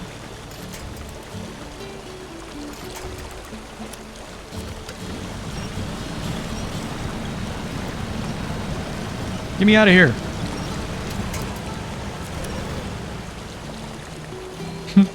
Look at this. Dude, the loaf is crazy. I'm gonna go here. Winch, back up. There we go. Yeah, the Pike is a great truck. I honestly think I probably need to rank it a little higher on my tier list, I think. Which probably will be a thing. But yeah, also, if anyone hasn't seen the new updates to the new Kenworth, the W990, I just posted a video on roughly some things that have been updated on the PTS that will be coming to live server when Season 12 releases. So, huge info. What's up, District? Welcome in. Come on, Loaf, let's go. Oh, he's stuck. Rock.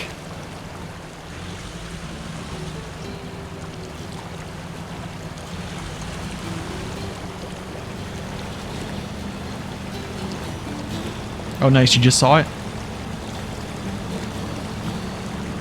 You added all-wheel drive? Oh, man.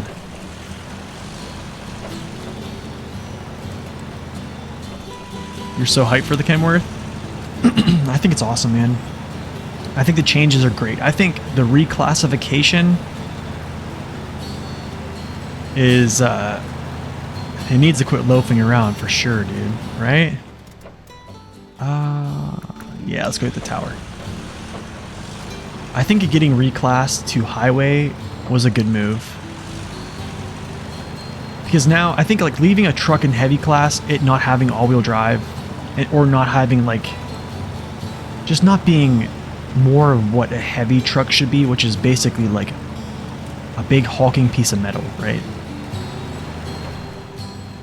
I think a lot of folks are upset about that, but when you move it to the highway class, you compare it to the highway trucks, I mean, dude, it's pretty good. Pretty good. If you're comparing peers, like peer-to-peer comparisons, yeah, I think it's in a really good place. Much better than it was. So I think I'm happy about that.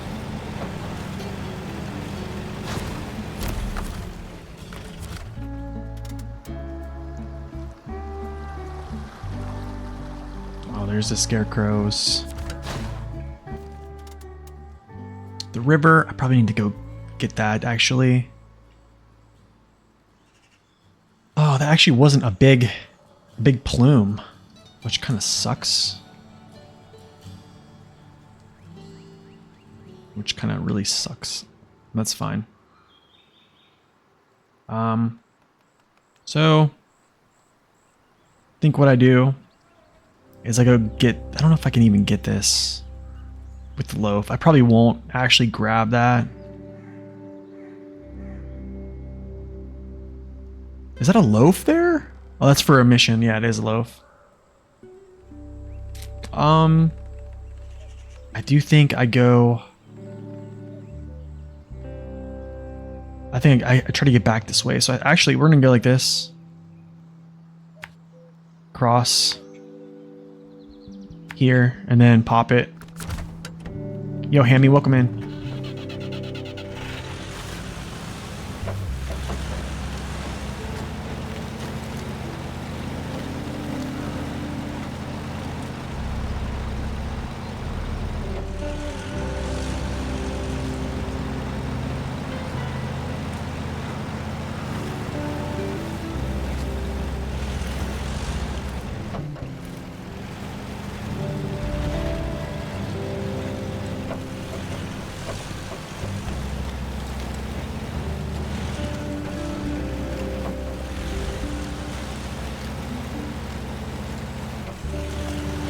I think I can cross here. I'm pretty sure I can cross. Let's do it. Yep. Easy mode, man. Easy stuff right there.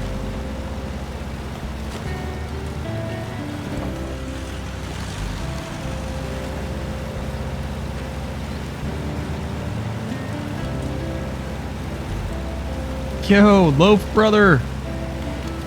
What up here? We gotta go say what's up. We can't just leave him hanging. He's out here chopping wood and stuff. Oh man, he's beat up.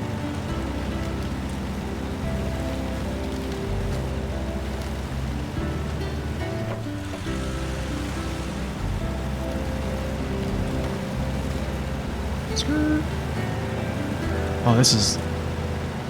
Yeah, I think, honestly, the hardest part... I'll be recovering him? Yeah. I think it's part of one of those missions.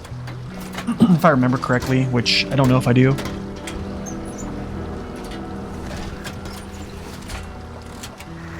Look at this 70 damage to your engine. It's insane, man.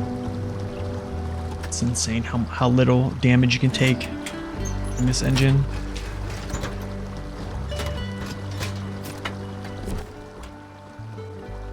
There's the gateway to the Institute. I don't think I need to actually go any farther over here.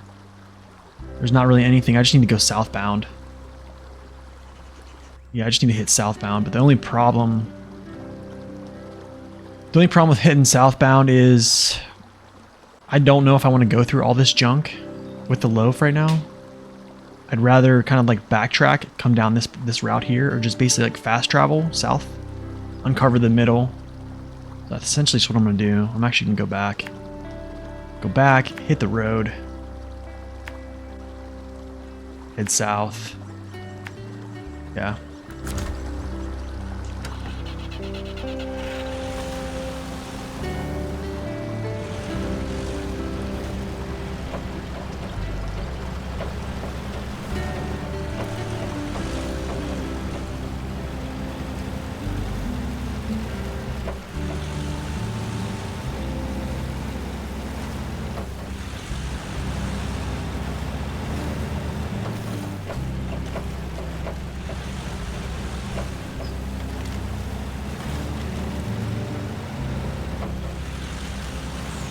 Does the loaf have any gas? None. It's alright, I have a roof rack, I'm good. I can just rendezvous with my Tuz 166 as well, so I'm fine.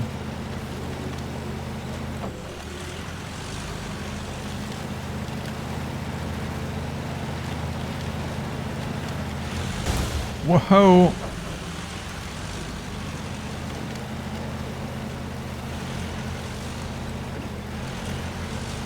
Okay, let's not go the same route we went.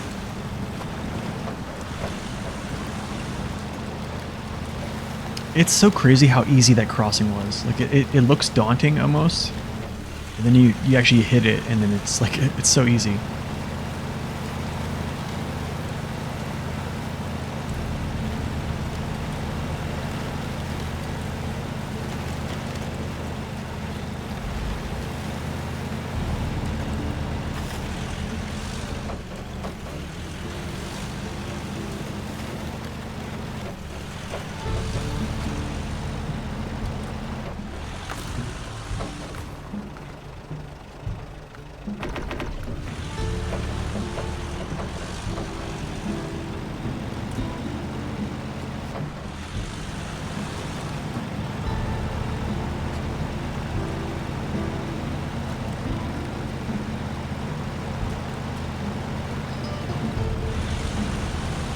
Yep, not driving on this road either.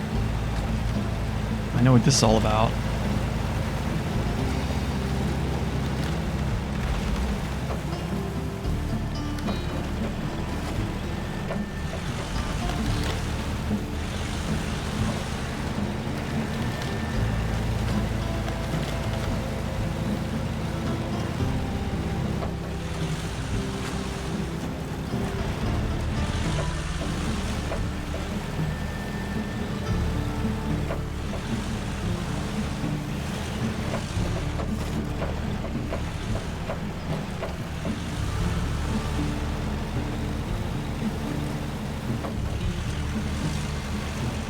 Yeah.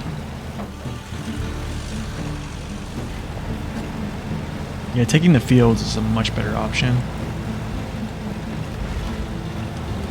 Oh, look at the pivot. That's kind of cool. Man, that's what they should have done. They should have made farming like basically like the pivot stopped working or something like that, right? So then you'd have to take some type of machinery and then like make the pivot go around. Basically like pull this pivot along, right? Without like going into the actual like place that it's spraying. Something along those lines, you know what I'm saying? Just something different other than just pulling a tractor through like multiple fields. That'd be kind of cool. I don't know if that could even be done, but I think it's kind of a cool concept. You ask me. Wait. Okay, I need to go farther. Man, maybe hold on a second. Maybe I need to go over here then pop this thing.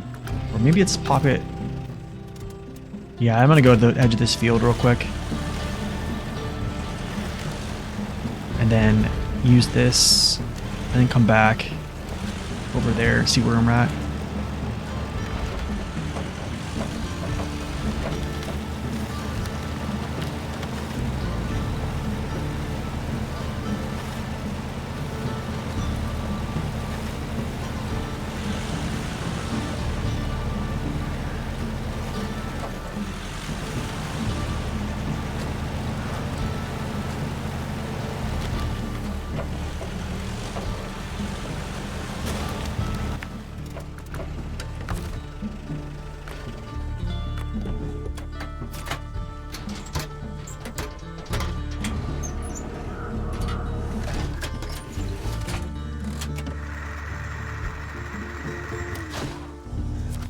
Nice. All right, cool.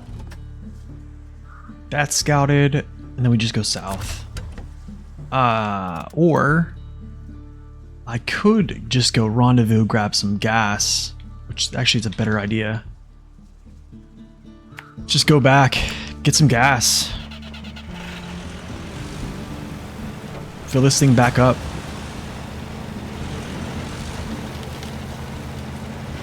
Look at all these hay bales.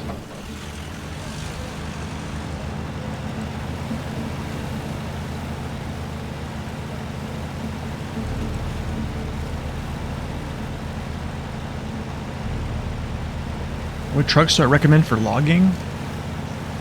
So for logging, essentially, let me ask you this. Where are you at currently, and what trucks do you have at your disposal that you think are good? And I can kind of give you a little bit more of a direction, because here's the thing, there's 89 vehicles. There's actually a good bit of those that are good options for logging. It just, another big factor is how comfortable are you with logging and the trucks you have. Yeah, hitting the hay bales is not a good idea. Okay, let's get some gas here.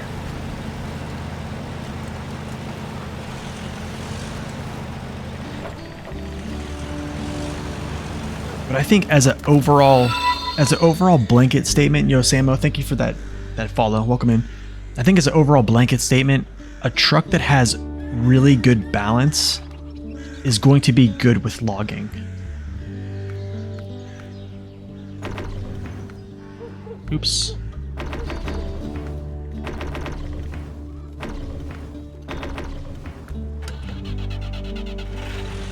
All right, let's go.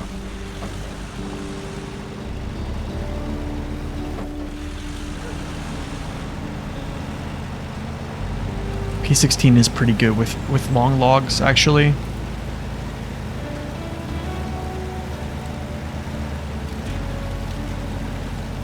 Yo, Larpup, what's up? Welcome in. Should I actually go south? I'm gonna pop this, to be honest. Why not? I just filled it up. Nope.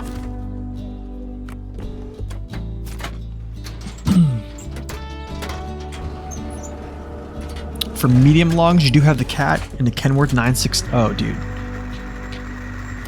Okay, so if you have the Cat and you have the Kenworth, or you have like an Aramatsu Forester, there's pretty much nothing to worry about. You're talking very big, wide, powerful vehicles. Yeah, I don't think you're gonna have much to worry about.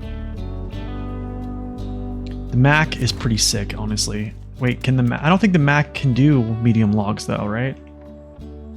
Or am I stupid?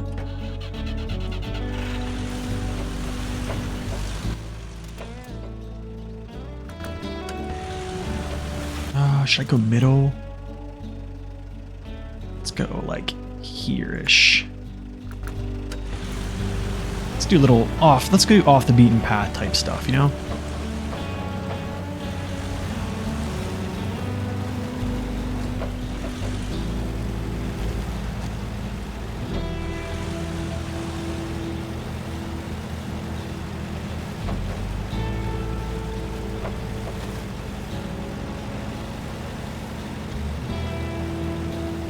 Yeah, I know, Jigsaw, I know.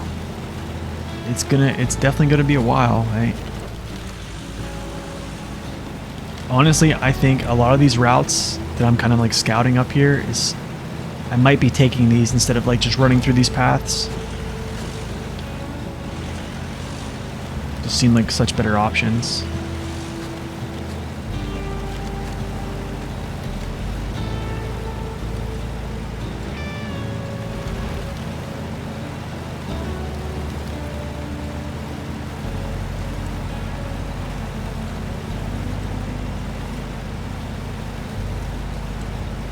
There's one log. I know, right? This is probably my least viewed series of hard mode. Not gonna lie.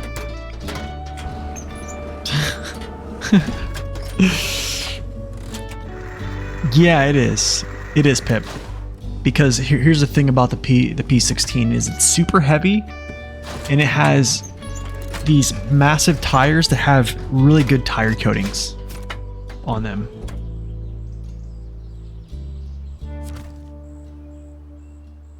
Upgrade.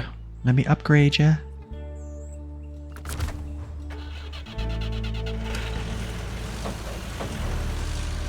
And then its diff lock is always on, so diff lock is a very, very strong thing in this game.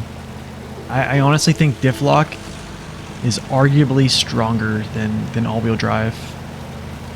In the right, I think, but I have to actually say this as a disclaimer, I think in the right hands. No. Get me off. Get me this way. No. Dude, get away from me. Bush. Who are you, man? I'm the loaf. Leave me alone.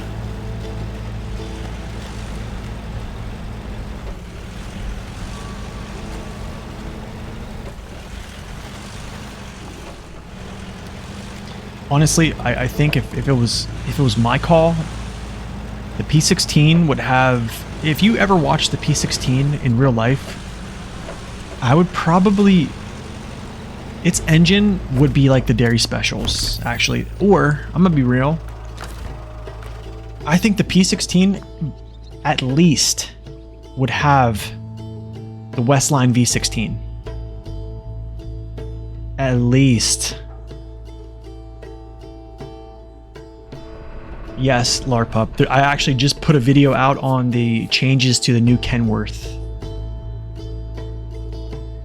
I just put out a video on it. Just put it out today. But I can essentially, if you guys want me to update you on that video, I can tell you right now what happened to the Kenworth. Let's go this way. We're gonna go through. Yeah, I definitely would check it out. I think it's good changes. Should I go up that way? Maybe here might be a good option. Yeah, let's go like that way. All right, so essentially, a couple things happened. As of the Season 12 PTS onset, when they first introduced the PTS for Season 12, it got its center of gravity offset changed. Its weight distribution did not change, but the center of gravity offset got changed to make it more stable. Okay, which I believe it has. It has definitely made a change. Next thing they did on the onset was give it better tire codes that pretty much are very similar to the P512, and also the P16, because the P512 and the P16 have, I believe, the same tire codes. They just have different tire sizes. Okay. Now the latest update, or the latest update that they've done for the Kenworth, is they essentially moved it over to the highway class. So now it is a highway truck. It's not a heavy, it's a highway. So it is now a highway class truck. They gave it, instead of switchable diff lock, they gave it always on differential locking. So with those changes of giving it always on diff lock, increasing its center of gravity balance, better tire codes, and its collision model is pretty good. The Kenworth is looking a lot better. I think it's a pretty huge upgrade. I know there's a lot of folks, even still after all those things, all those upgrades, they're still saying that they don't think it's worth it, that they wish it was all-wheel drive. But honestly, I think it rivals the P512 right now. Yeah, but that doesn't really matter. That doesn't really matter. I'm pretty sure that the winch strength doesn't really matter. I think winch strength is more, here, let me actually explain this.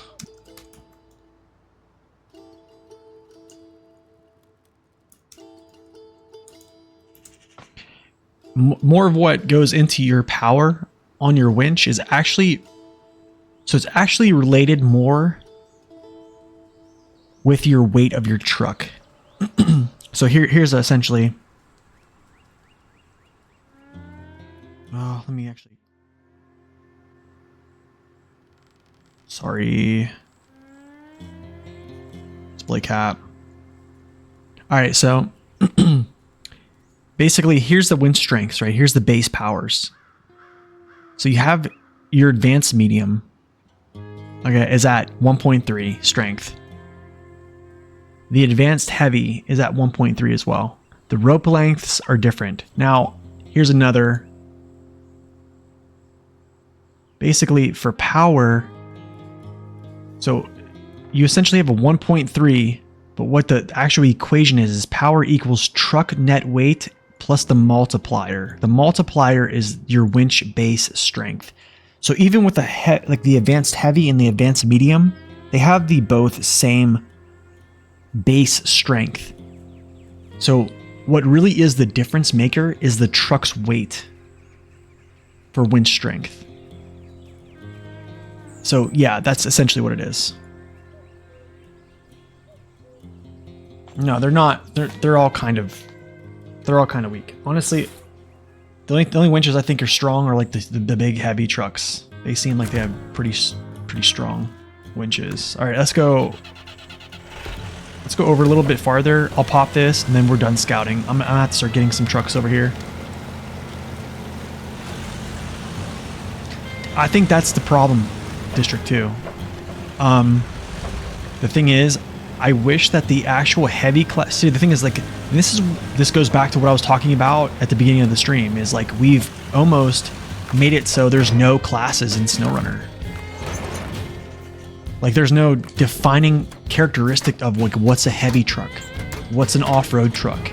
It's like they're all just meshed in together.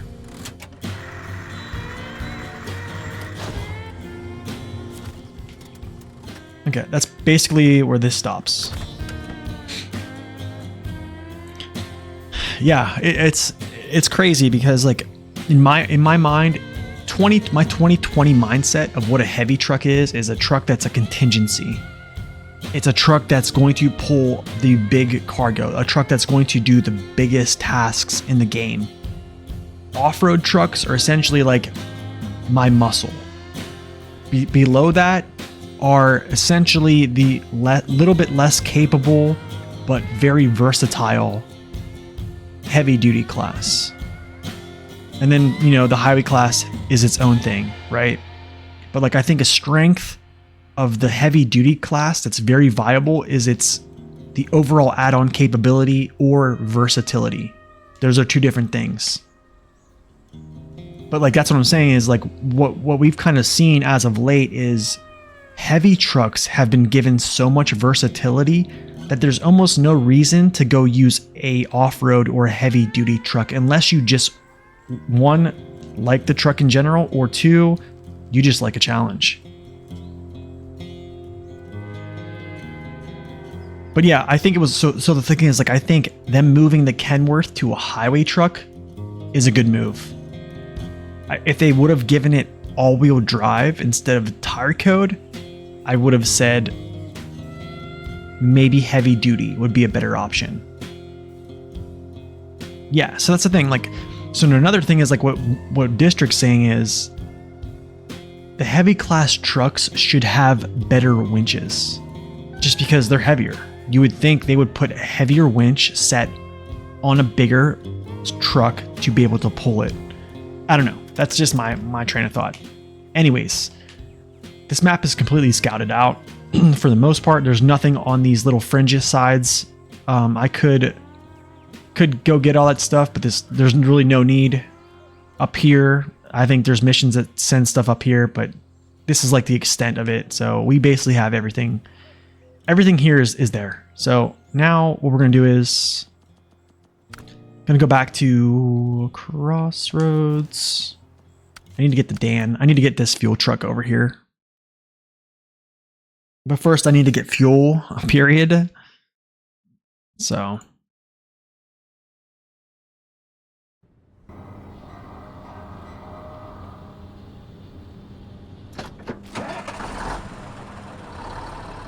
Get some fuel trucks over here, get them set up, get some vehicles over here to start doing some things. I need to probably get my tractor over here, some equipment, some trailers, because we're going to have to start doing some farming. But before we do that, yeah, we're going to do the tasks first, or as many tasks that we can.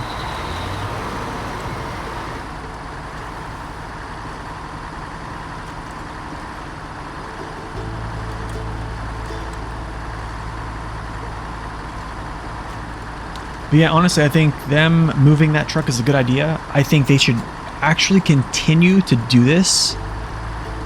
I think trucks like the 47X, both of them, the 49X, should all be moved to the heavy duty class.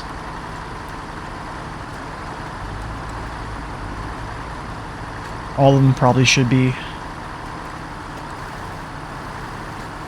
I think there should be a weight limit based on where the last heavy truck class is. And I think that weight limit probably should be around where the Azov 73210 is. Pretty much there and up. Let me actually look at the, let me pull this up. We'll actually take a look at this real quick. This is actually good info to look at.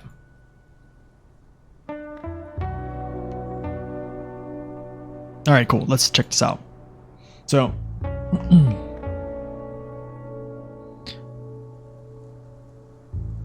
I know people even want to break these down even more to have like a heavy scout class. I don't even know about having a heavy scout class. I don't think that should be a thing. What I think should happen is there should be things like the Resvani Hercules, and also, where's it at?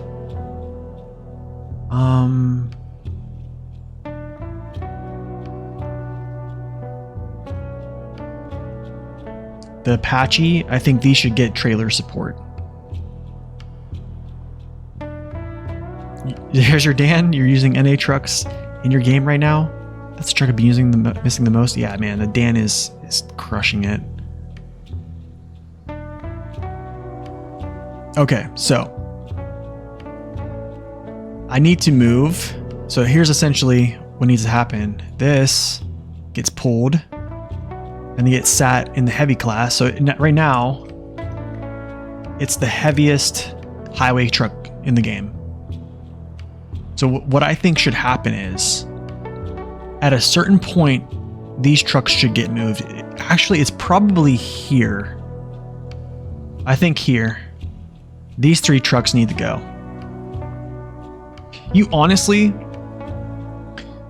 actually, if you think about how heavy the Azov 64131 is? It's around this, about the same weight as the Dan. So let's go check this out actually. Okay, never mind, 17 tons. Okay, so it's more. So I almost think, I don't know where you even repurpose the Dan. And then also the Tatras, I don't even know. To be honest, you probably could put both these Tatras in the off-road class and be okay. The Navistar, I guess it might be one of those that you probably could just keep it here because it's only just a tractor. The Corvettes, this probably stays. The Pacific P512, I believe, goes into the heavy duty right off the bat. Heavy duty or highway.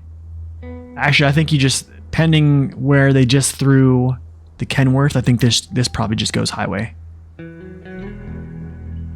And then these three right here, they go right into the heavy duty class. But yeah, that's just my personal opinions. I think, and also, oh man, these Tatras. I think this Tatra, this Action, and this Warthog.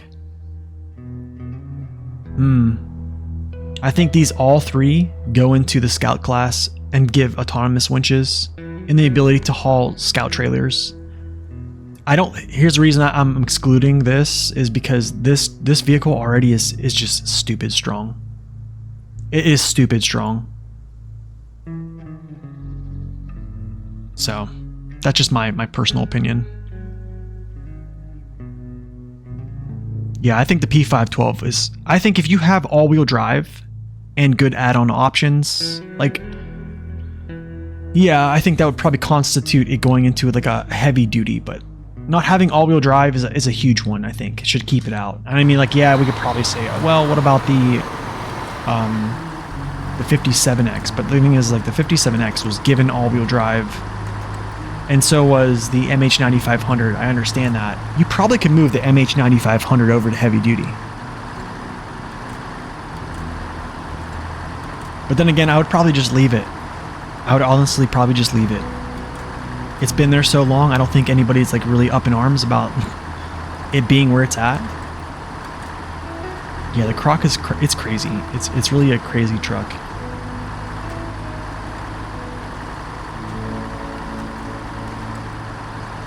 Yeah, it's a highway truck. It's just they put good codes on it to make it a much more viable to use.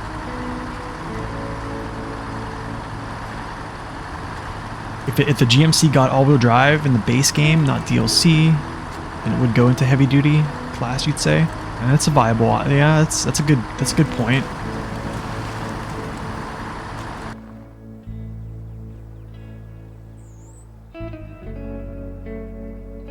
Good catch. Good catch, Jigsaw. Sorry about that, guys. I didn't switch back to game capture there. That's the difficulty of having a one PC setup, or just a PC that can't handle multiple screens. Or I would just have stuff I just drag onto the screen, honestly. So yeah. 7,800. Okay. Okay.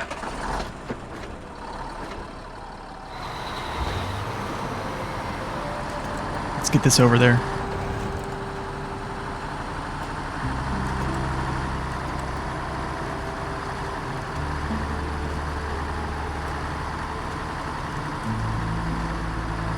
You know what I'm actually thinking about doing is using the multi-purpose add-on and then pulling a trailer. It's kind of weird. I never thought I'd be saying that. But it's for the Dan, it's almost like having a step deck with a Scout fuel trailer on it.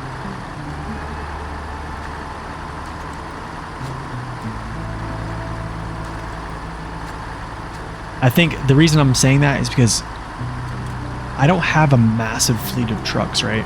So I can't just strategically place fuel tankers around every single map and leave them sit. I have to kind of like rotate them.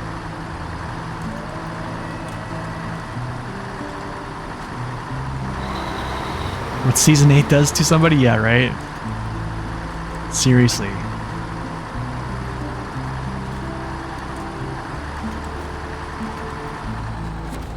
No!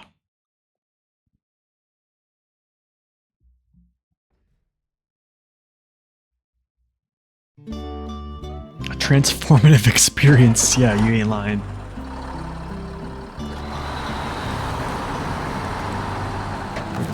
Is my suspension down? No, it's up.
Okay, well, he's gonna hang out here for a little bit.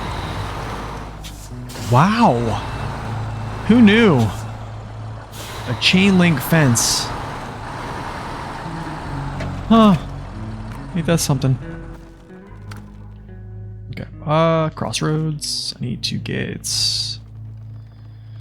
I know I'm gonna have to get the Zix here in a second. 73210, Aramatsu. No, I'll leave him there. I don't really need that right now. He's actually close to the gateway, which is good. Paystar, this is what I need.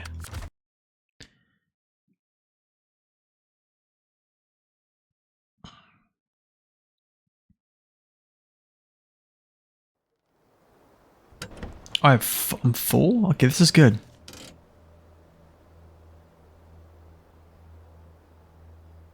Nice, we'll just travel this way. Gateway. 73210.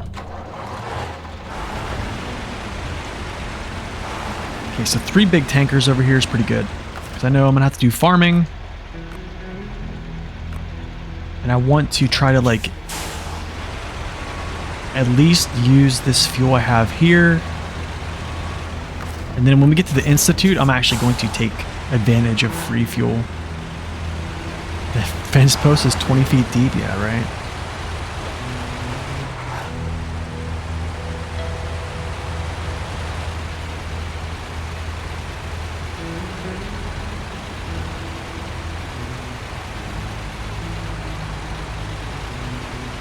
This thing should have an extended tank, honestly. Like, look at that space. That'd be awesome. I do know it has the bigger maintenance frame, or the maintenance add-on that gives it like 529 gallons of fuel. But you can't haul a trailer with it, so it's that part kind of stinks.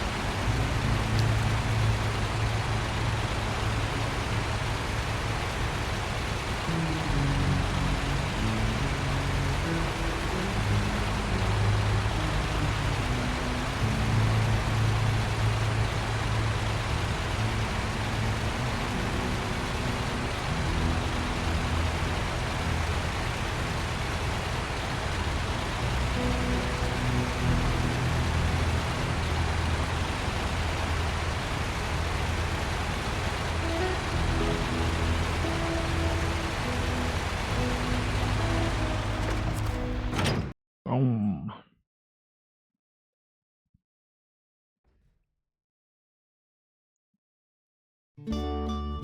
Yo, what's up, Lucker R7?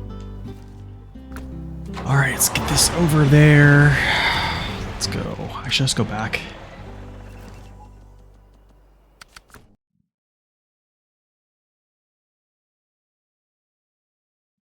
actually, you know what? I don't even know if I need him over here. I kind of want him here.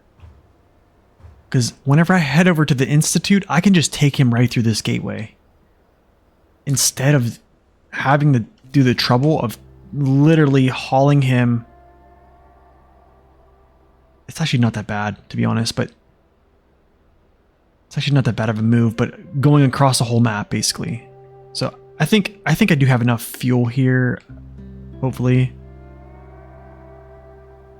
I do have fuel up here I can just always go to. So essentially need to place a fuel tanker like here-ish and probably like here. Or it's probably, I don't know. We'll see. But I think that's good. I think we're in a good place here. Plus if I need, I can always pull out a truck, put a fuel tanker on him, and then go up north and grab some fuel.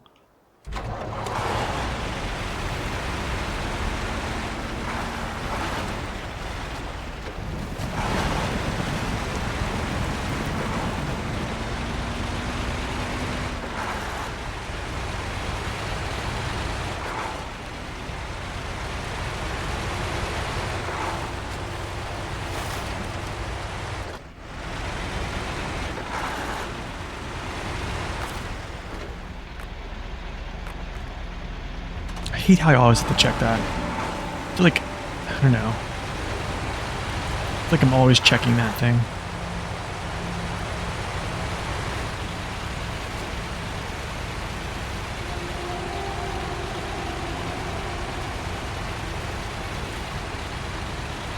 When I say twin steer, wait, did I just say twin steer a minute ago? Hey man, I'm glad you could stop in to finally catch me live. Yeah man, it's awesome. Thank you for stopping in.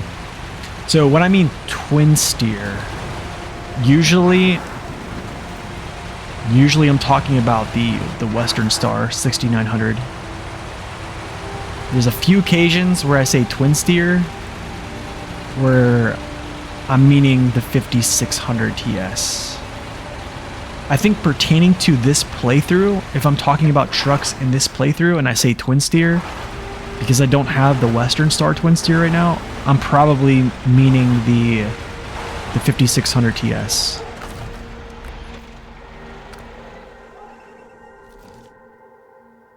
The wind steer, right? Bandit. Okay, I can leave him. He's fine. The 4x4, he can stay there. The Corvettes, I'm not worried about the Corvettes right now. But I am worried about this right here. Oh, no, in past streams? Okay, yeah. If I'm talking about basically, yeah, essentially, yeah, if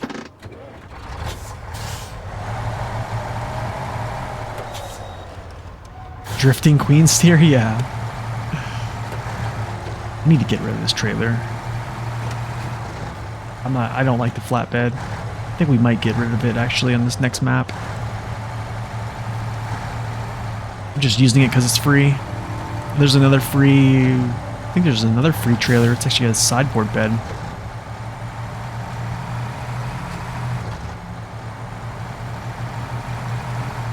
So I don't know why this happens sometimes where the truck information gets like stuck on screen, but I actually kind of like it. I kind of wish I could just like toggle to it.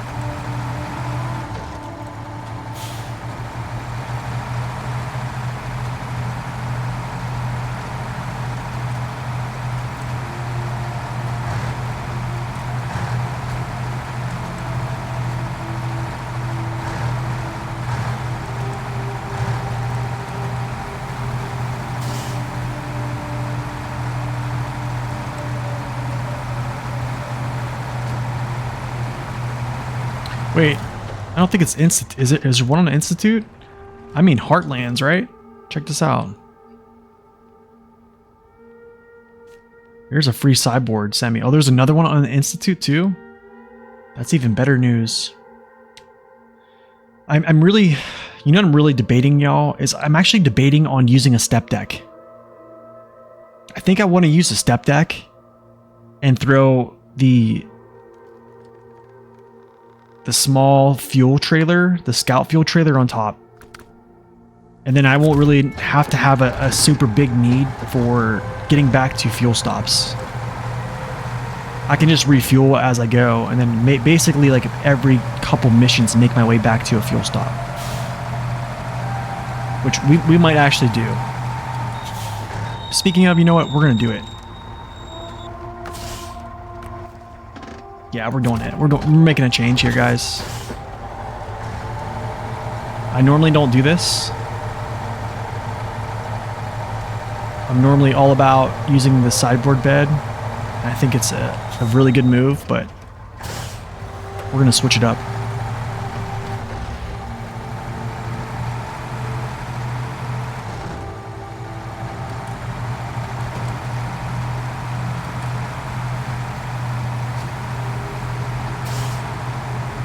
Why not, you know? And even if I want to switch back, there's free trailers on the Institute and on the Heartlands, so...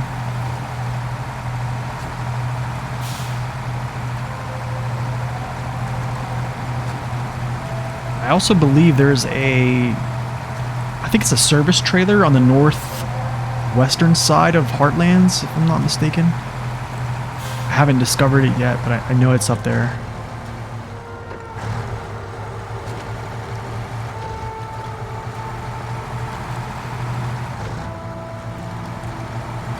But yeah, I think this will help. This will definitely help with progress a little bit.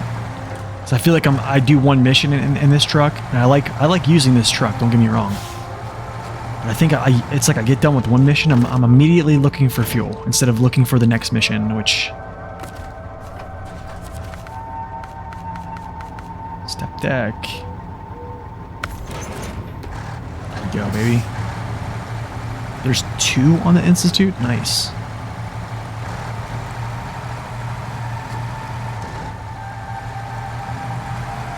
I mean, the only thing I don't like about the step deck is, man, it's just such a long trailer to deal with. And it just looks abnormally large for this truck. And it doesn't have a sideboard. So yeah.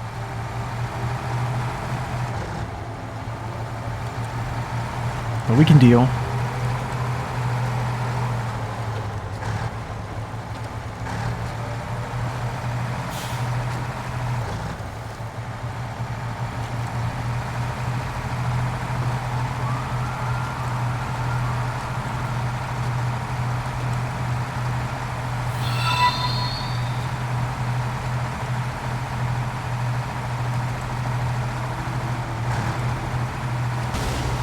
Oh ho ho!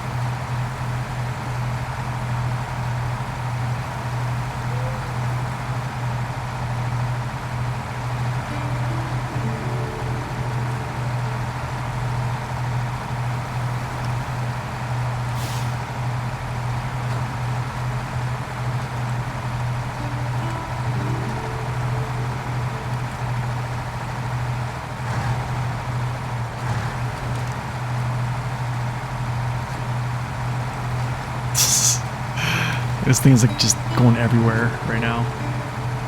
So unrealistic, man. You're telling me at like 40 miles per hour that trailer's gonna go out like that? Come on.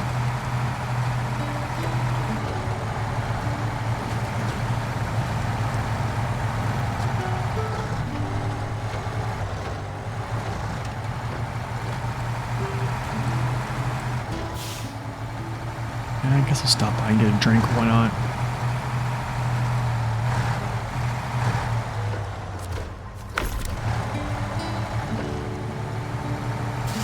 They do. They completely break down.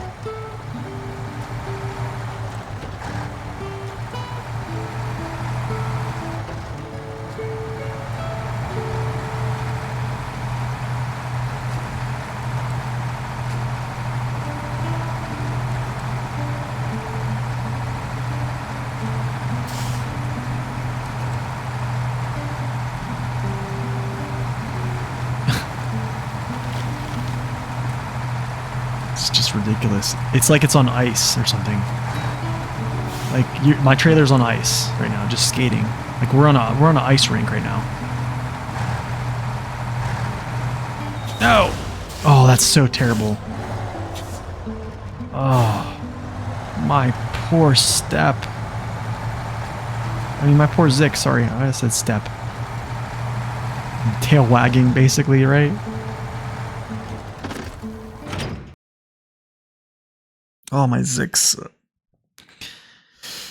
Oh, need repair. Yeah, I needed a racing series, right? Racing season, I mean.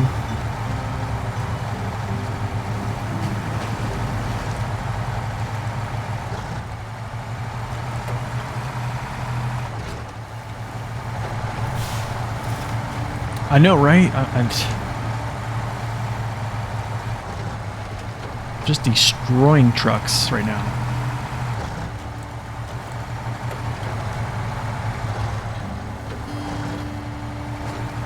That's your job?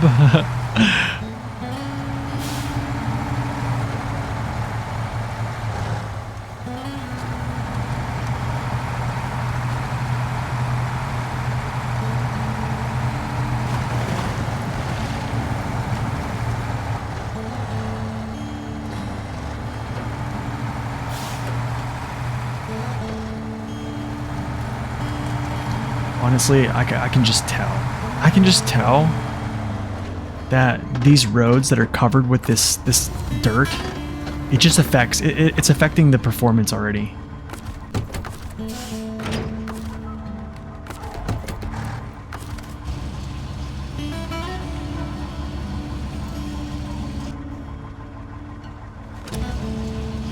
Oh, come on.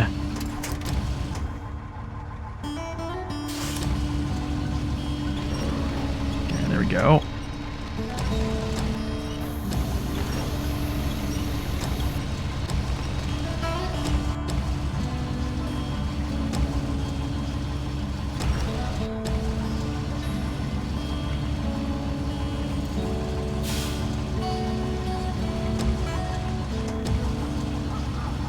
Actually, you know what? I got an idea.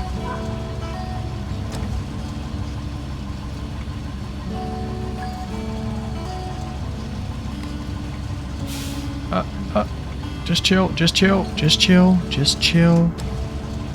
Just chill.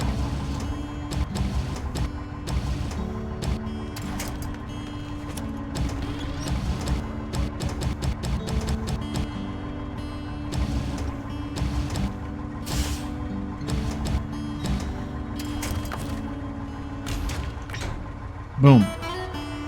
There we go. Good to go. Okay, let's refill it. Zix. Fuel carrier. Let's go. Cosmodrome. There's a few roads that are literally falling apart. You drive there once, yeah. Yeah. Getting those things on there is no joke, man. I always have trouble with those for some reason. Drowned truck.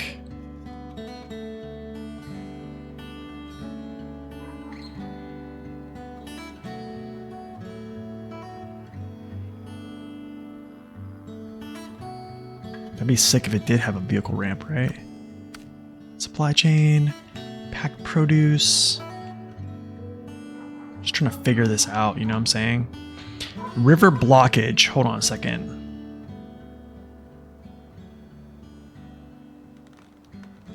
River blockage is 2 drilling spare parts.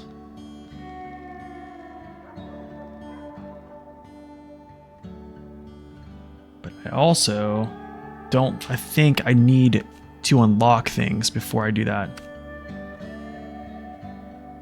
Force of nature. Medium pipes. I think I need to unlock some stuff here. Yeah, I'm pretty sure. There's some things I need to unlock, actually, I believe. But we'll do a couple here. If I can find them. This and repair. I don't want to have to do that right now. Hay bales, I can probably do those.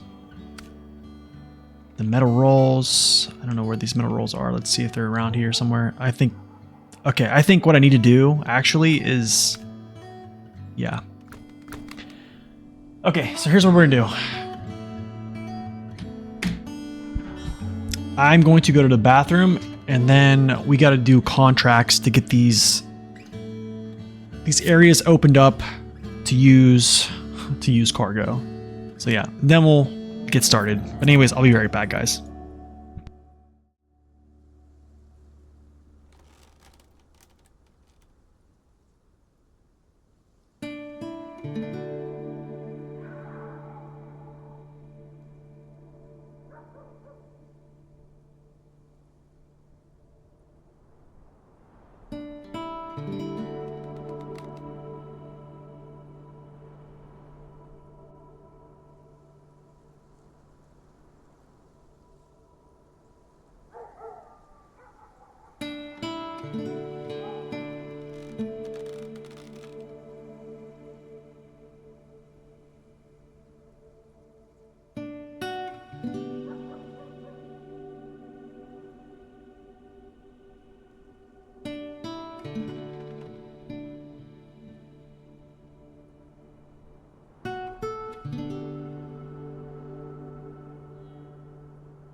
All right.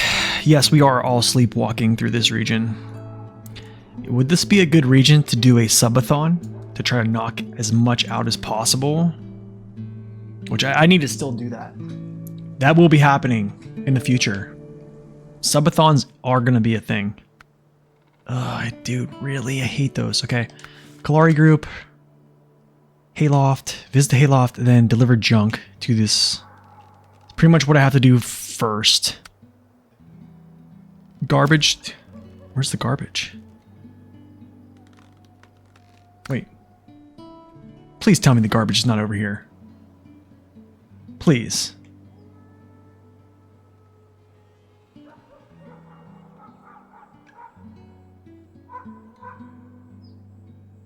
Hold on a second. Is this real life right now?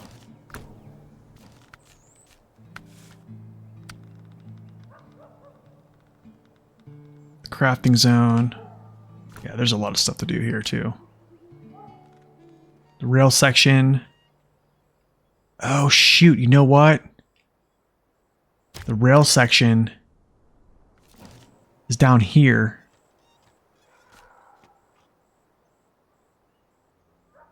People will pay you to see more farming. Alright, so here's what we gotta do. I think we have to do this rail section. The rail section first is essentially, that's pretty huge. Two warehouse locations open. Yeah, we're gonna have to do this now.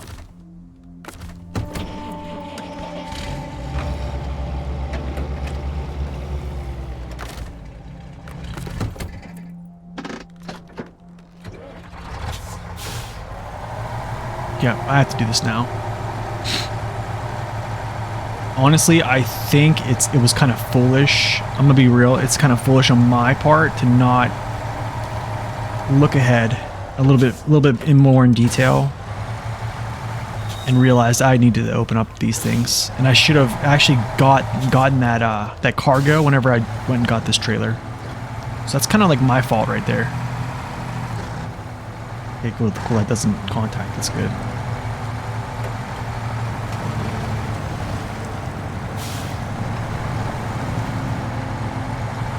I might need to push him back a little bit. We'll see.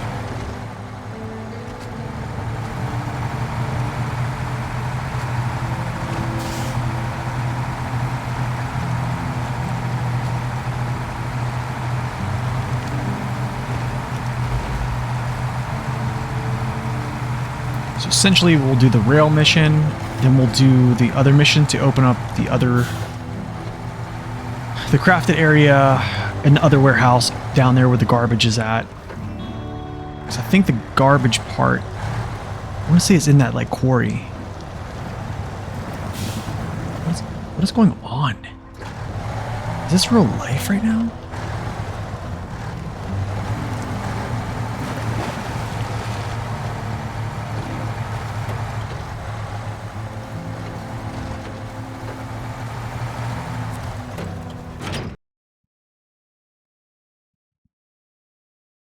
But also what I need to do here as well is I'm going to activate this other mission real quick. This one here with this, is it the trash? Not Lost Tech. It's not Hot Potatoes. That's another. It's in Kalari Group. Not that one. This. Let's see if it generates now. Yes, it does. Okay, cool. I'm going to have to get all this stuff in one go. So here comes overstacking. So knock both these little birds out with one stone.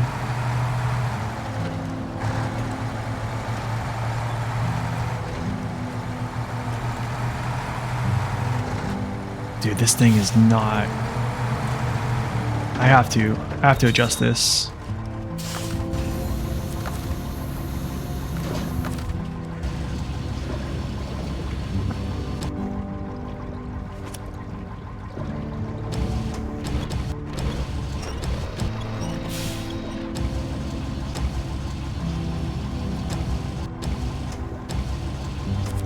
No.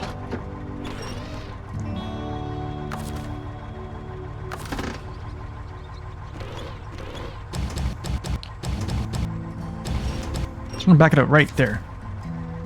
No, it's too far. It always kind of like glitches out, but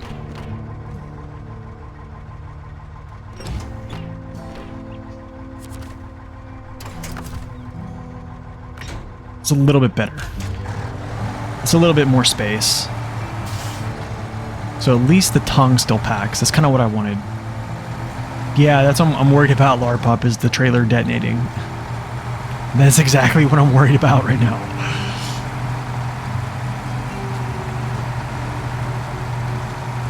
So hopefully that's a little bit better.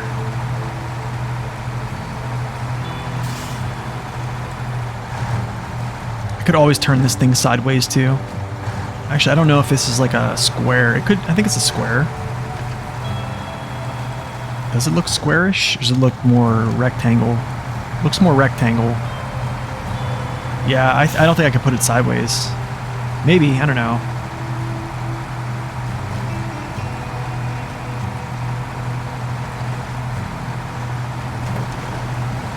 Yeah, I see that. The dust going through the bed. You know what's another funny thing too as well is the truck lights going through the sideboard bed. You ever see that one?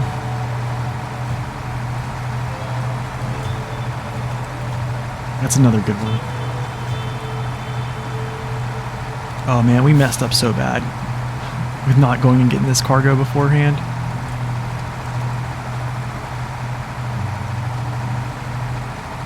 Usually pull it off to the side so the tongue's in the corner. Oh, okay, I see. That's a good one.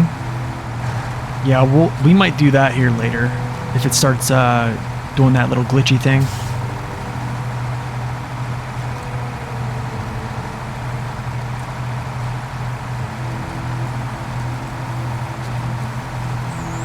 They also go through the bridge roads. That's weird.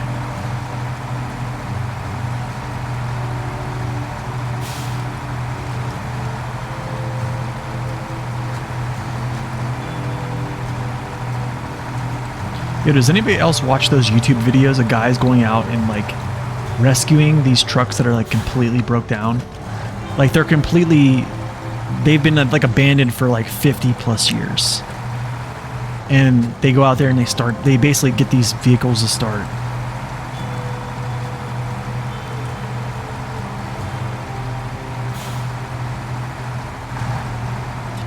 I literally was watching a video of this guy. It was almost like a 770G. It was like a V12 two-stroke. And he literally got it starting. It was a huge vehicle, man. I don't know how I started to like watch those. I really don't ever watch anything about trucks. Like I watch stuff about like MMOs, or I watch like stuff about like, you know, World of Warships, like on my free time, whatever free time I do get outside of this video or outside this stuff. Yeah, those are fun, man. Those are kind of cool. Are the Jet tires better than the normal ones? It's a good question. I actually have a YouTube video. Actually, I have multiple YouTube videos on tires. I have 3 of them. One covers the Jats. The others cover basically the physics of what I'm talking about. So I don't think the Jats are better in some ways, but like in other ways they can be. I think it just all depends. I just need one rail section, I think.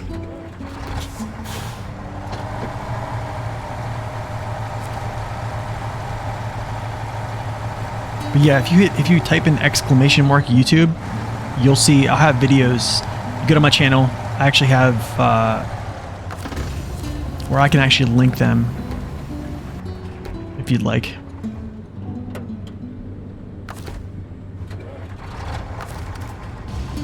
You finally finished main?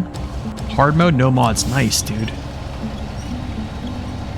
I think it depends on the truck too. I think for a lot of the American trucks that have problems with balance and problems with staying out of the mud, yes.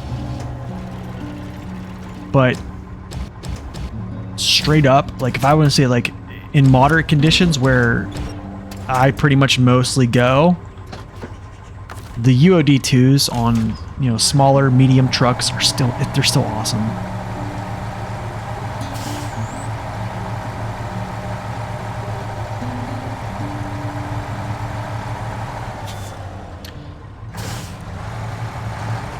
Yeah, I definitely would check that out, those videos. Here, I'm going to link, I will actually go and link these for you. But in this video, I actually will, in the description of the video, I'm going to link you. There's other links to previous tire videos that show a lot about physics of it. And also the other tires that are just, the OGs that are just really good. But this one is actually on the Jat tires, so you can just look at one. Yo, Bullhead, thank you so much for that tier 1 sub, man. You gift. Oh man, thank you for that tier 1 gifted sub to Justo. Appreciate it, man. Thank you so much. Seriously, thank you. I'm gonna grab this other one over here. I don't know. This is. I kind of don't like this. I think I might switch this up actually. Yeah, that's exactly what I was gonna say, Jigsaw. That's exactly what I was gonna say. I do not like this garbage bouncing around. I'd rather just manage one piece than manage two. What is going on here? Am I excited for season 12? I kind of am, actually, yeah. I kind of am.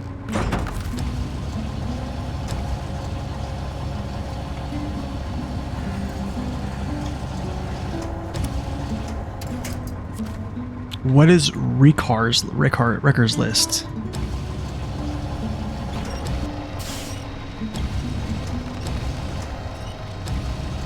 Wait, what do you mean by that, Carlo? I'm not really sure I understand. Okay.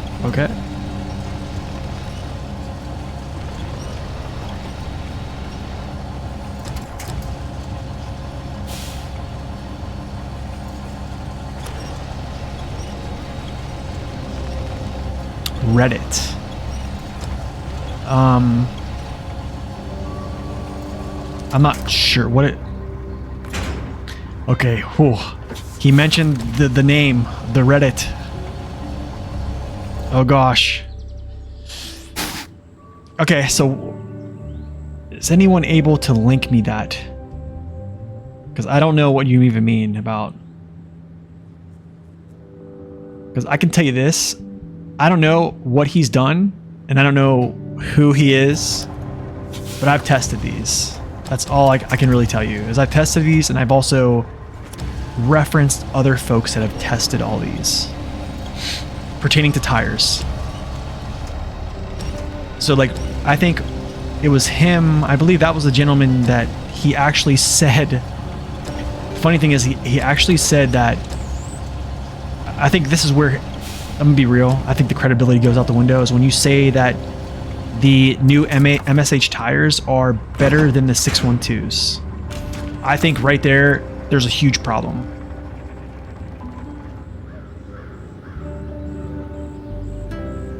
I don't post on Reddit a lot, can't be that hard to remember. Let me actually look at the last time I posted.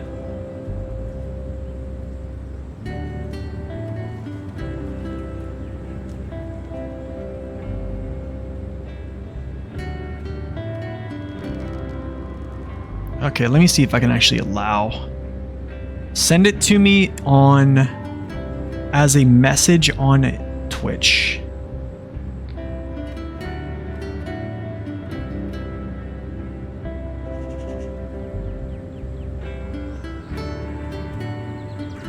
He kind of is, honestly.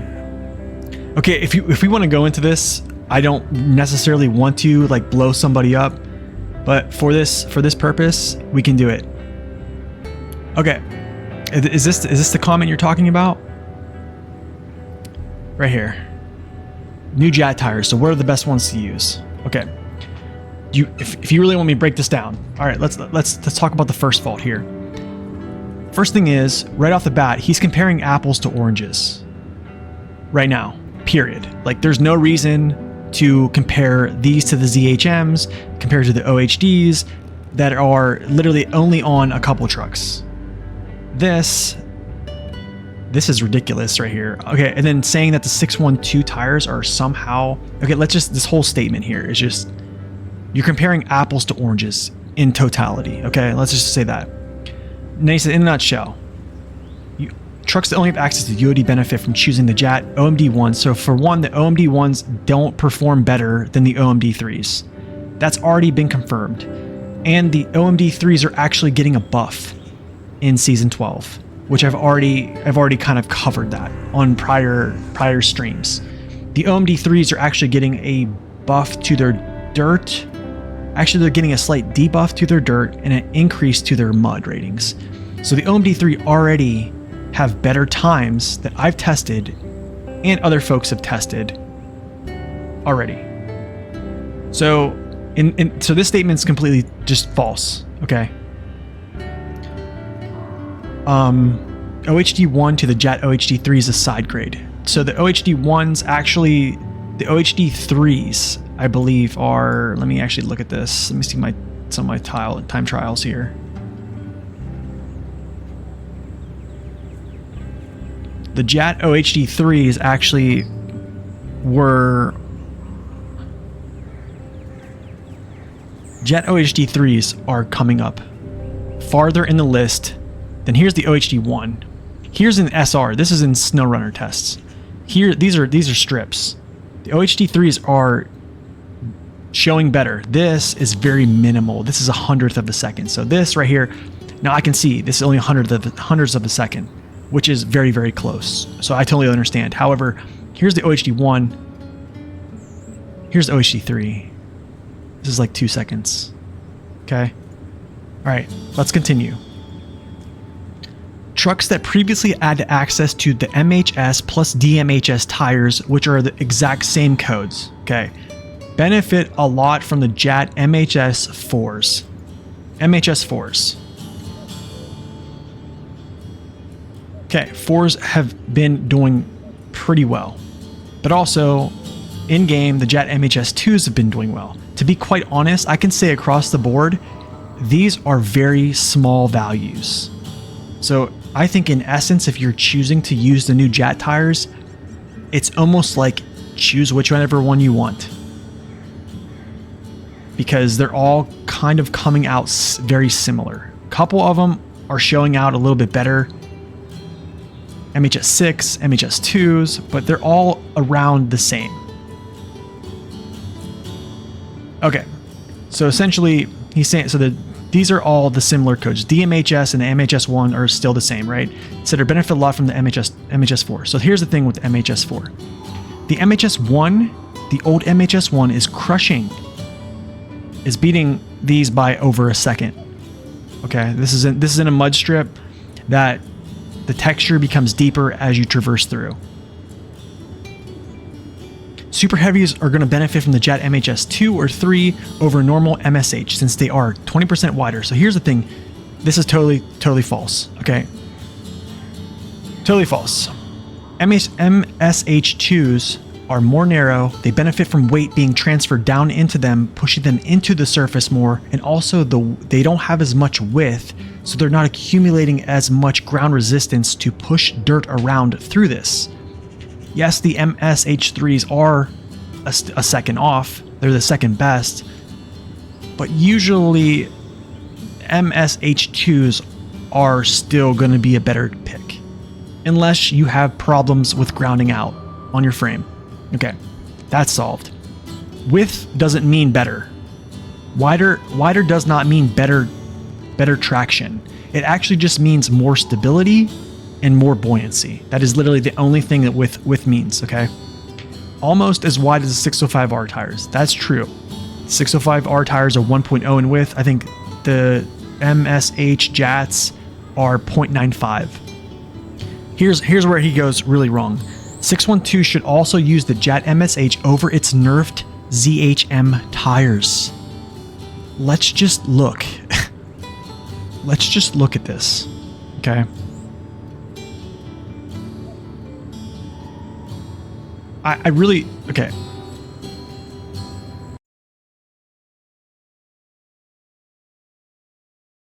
Give me a second here. Okay. All right, so check this out. So he's saying that these tire sets right here, okay, he's saying these 3 tire sets are better than 3.35 mud rating with a 0.8 width, okay? This truck, these tires have also got an increased buff to 600 kilograms, okay? Yo, what's up, Reaper? Welcome in. Yeah, I do stream kind of early. Now, here's the thing.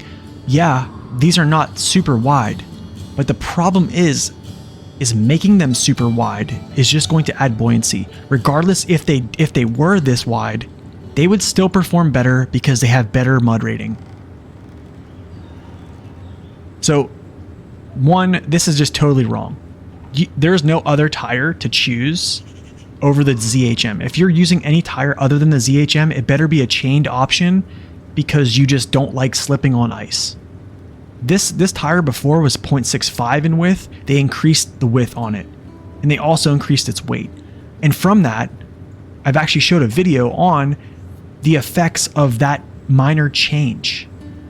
That minor change, the effects of that essentially went from it not being able to haul any type of cargo, the heaviest cargo in the game, to pulling that same cargo through the same area in third gear.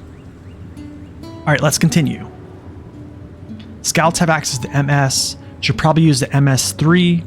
They are way better in every way, up to 55%. So the thing is, he's using these percentages, but where's the proof? Where's the proof? Okay, so here's the thing. I'm gonna agree straight up. I'm not gonna agree with the percentage, but I'm gonna agree that Scouts using the Jet tires are going to definitely benefit from having buoyancy. They're going to benefit from having lateral stability. I think there's a lot of Scouts that really benefit from this. Perfect example is going to be the International Scout 800. You can put the Jet MS tires on them, which are going to be their mud tire option, and you can immediately see results. MSH is still better than any Jet MSH. I'm not quite certain. See, I think if this is like across the board, this is also just comparing apples to oranges. Trucks that can use a mud super heavy, which is MSH, they wouldn't have any options for an MHS. Do you see what I'm saying? So this is like not really a thing, unless he's talking about trucks like this, like the Tatra Force, Tatra Phoenix, which, yeah, okay, I could see that.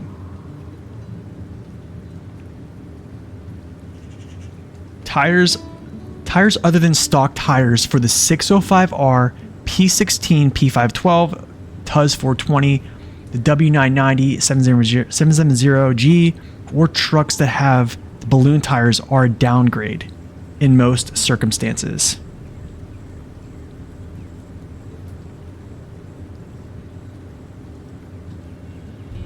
Okay, so he must have altered this because these just got a buff.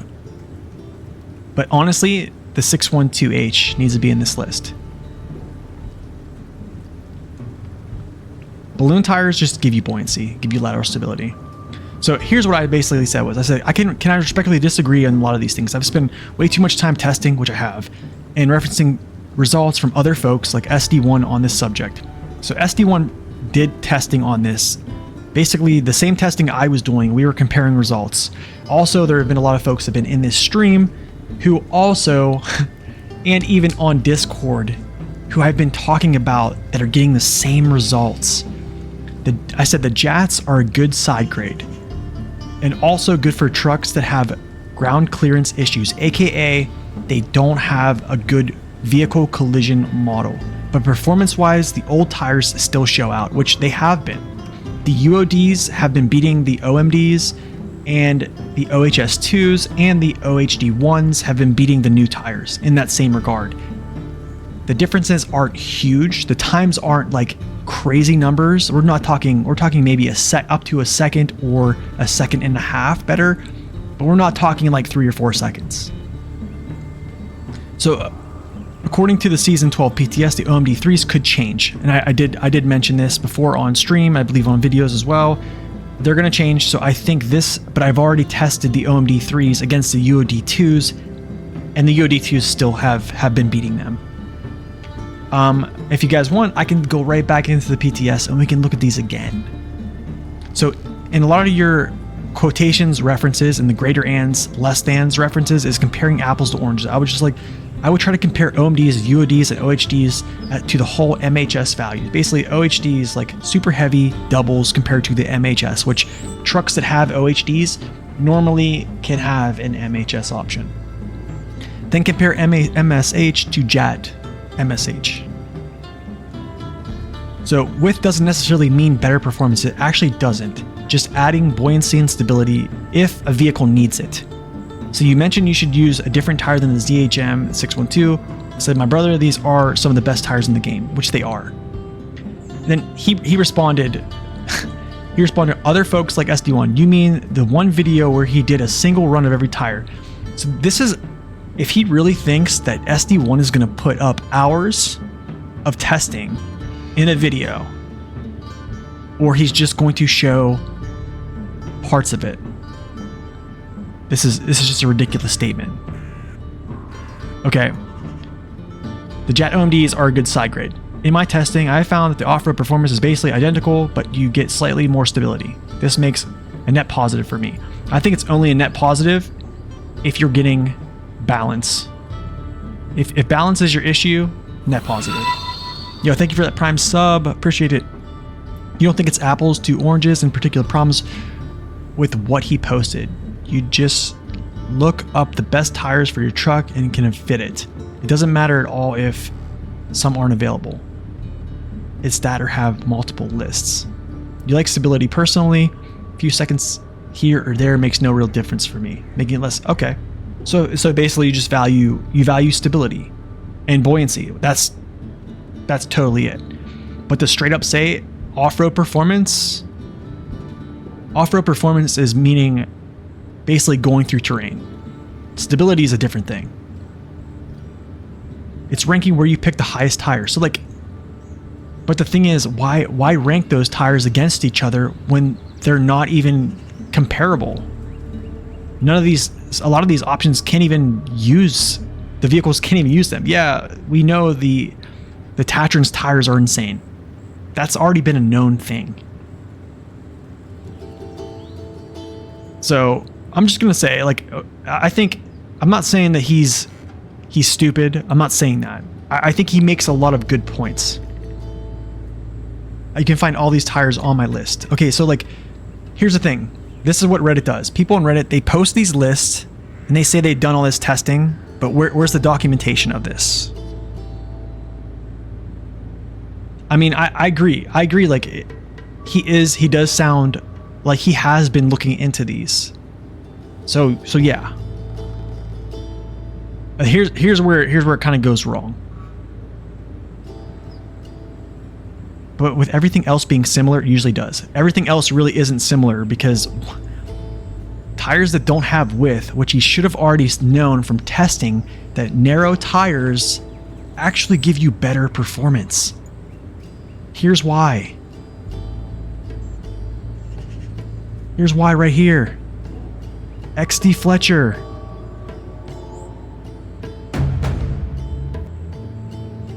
XD Fletcher proved this. A narrow tire is cutting through things. We're talking this is like an all-terrain or a highway tire. He's in high gear. Even when he goes over to Erska River. This is a very crazy result. He's just showing you that essentially a narrow tire can cut through this stuff. Because it's basically getting more to the surface. We're getting more into the surface texture. Okay, this last part here. Last part, and we'll get back to playing because I don't have much more time left. Okay, so the ZHM for the... Okay, and that didn't change. And what didn't change? JAT MSH are just better than them. Okay, he doesn't even tell you why, okay? 612H always been lacking behind the 605R in the off-road performance because of tire width. Okay, so this is a person who essentially just likes to float, okay? The 0.35 in mud on the 612H, the ZHMs over the 605R ZHMs did little to offset the width performance. I absolutely disagree. Absolutely disagree. I can agree with him that the 605R feels better off-roading. I think as a whole, it just feels better. Going up and down, left and right, over crazy obstacles, the 605R feels better. I can absolutely agree with that. But the 612H is actually pretty monstrous. And if you guys want, I can go in and pull up we can run both these vehicles through a strip and see who wins. This is why, guys, I think that looking at Reddit is a dangerous thing. Now, I would just want to say, as a statement, I think it's really brave to come out and say things of intelligence. Okay, I'm not saying that, but a lot of things just don't add up. Because whether or not he's tested those things or not, I've had a lot more folks from the PTS channel that have also stopped into my stream, and also people who have literally dedicated their, I don't say their life, but guys like SD1, he makes a living off this game. So I think he tries to be objectively accurate, which is why we were always talking back and forth about these things. That's what I'm saying. But here's the thing. If you want balance, that's why I said they're a good side grade. Like, he has good points. It's just they're a good side grade. Let me see if this actually catches. Does it catch? Yes, it does. But we'll go like this, though.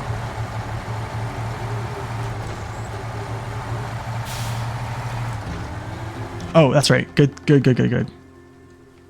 Sorry about that, guys. But yeah, I don't mean to make waves. But, like, I was called out. I'm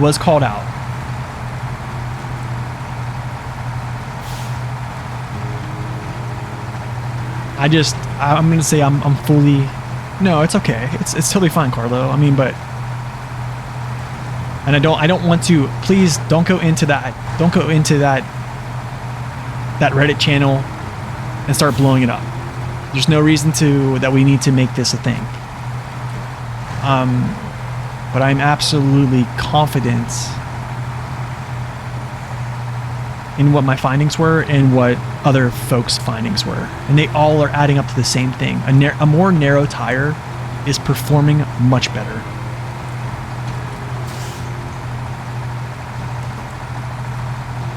Yeah, nice pun. The derail.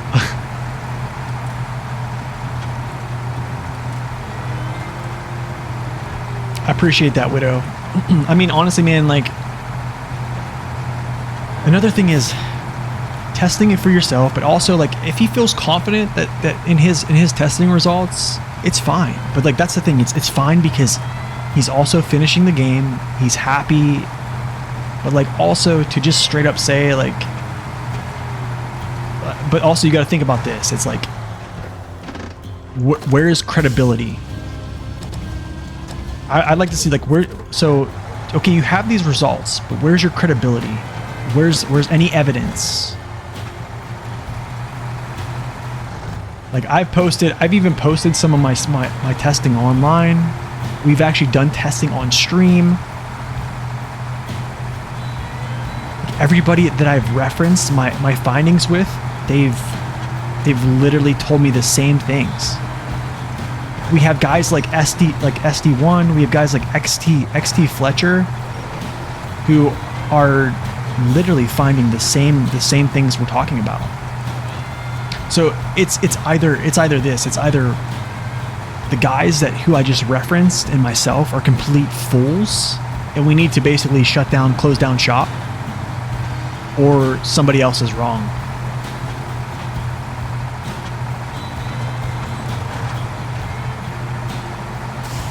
I'm passionate about tires. I think so. The thing is, the Jats, they just messed everything up, man. They really do. It's crazy. I think every stream we talk about this. We do. But no, I mean, the gentleman made a good argument. He made a good argument, I think.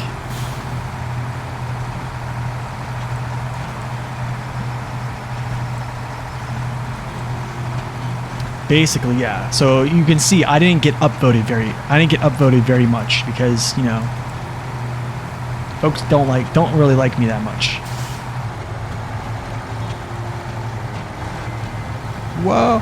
No. Oh. Oh, shoot. I saw that coming. I saw that one coming a mile away. That's great. I'm glad you guys do. I'm looking at chat and not looking at the screen.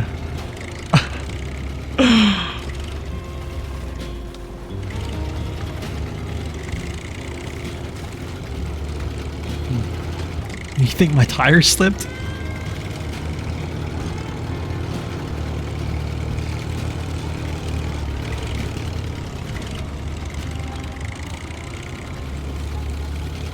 That's true. I think if you are concerned about stability more than just straight up going through a texture, yeah, it's a good argument. Honestly, and I've said that in my review.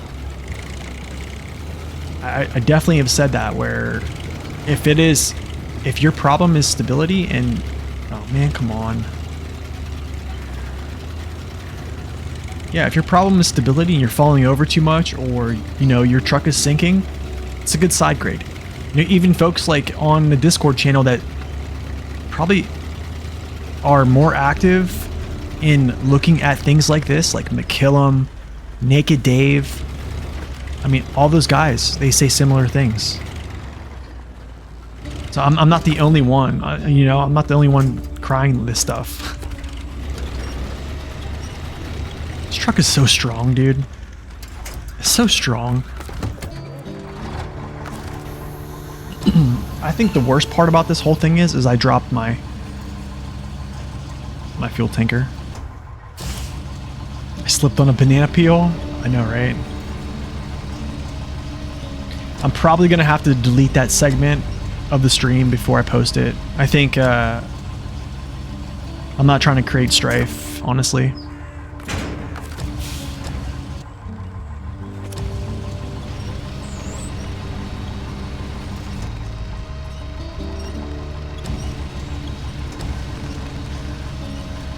You actually left the SR subreddit mod team? Wait, you were a mod?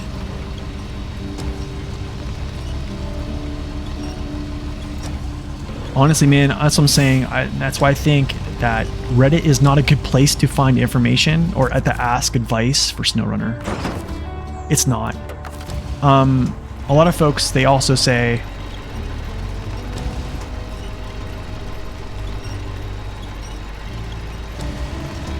come on, let's go.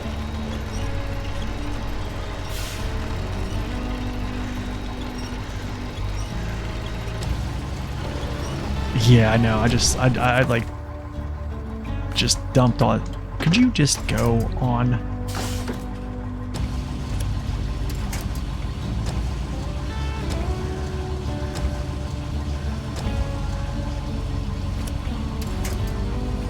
Okay, this is stupid.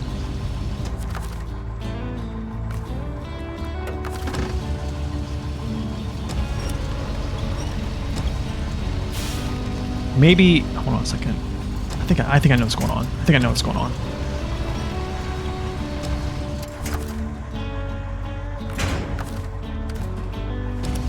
Yeah, I know what's going on here.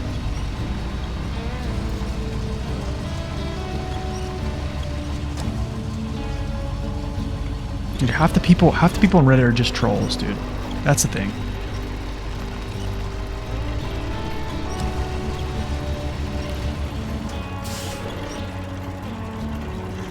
Like, I'm gonna be real. How do I say this? A random person talking about something on Reddit doesn't really mean much to me. I'm gonna tell you why. I think it means more when I see credibility. If I believe someone is credible, I'm probably gonna be more inclined to believe what they, even if they don't have test results. Do You see what I'm saying? Even if they don't have evidence, if I know them to be credible, I'm probably going to be more likely to trust their judgment on something. But the thing is, everybody on Reddit, they all have everyone. It's like you know, it's like your right hand. Everyone has one. So everyone has an opinion.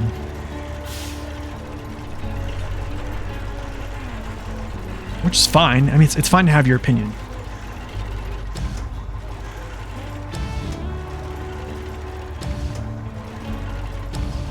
But yeah, I haven't really posted on Reddit. That was, I think, there's a couple times I have. I actually got in trouble on Reddit. So the funny thing is, man, people post on Reddit nowadays. Here's how the mods just don't like me on Reddit. People post on Reddit, and I'm actually gonna do this. Let's go back. Come on.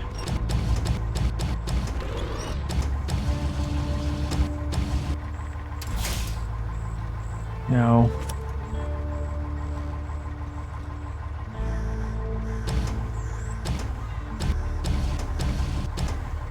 That looks good. That looks good. Let's go like this now. Let's go pack trailers. Sweet.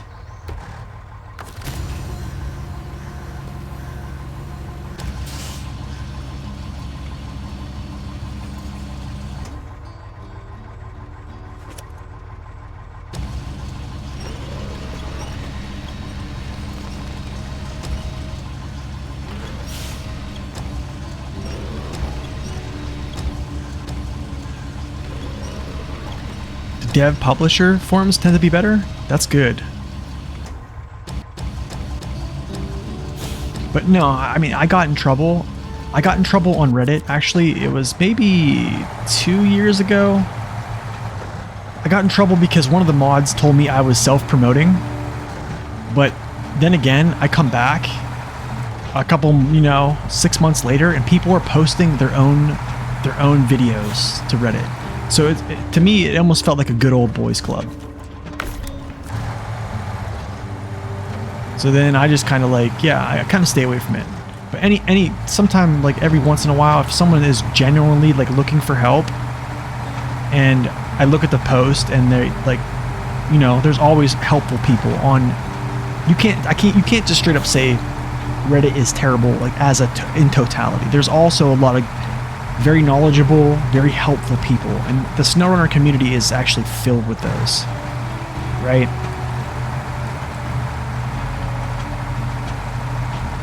I mean, I even think with what we were talking about earlier, I think that person is generally wanting to help folks.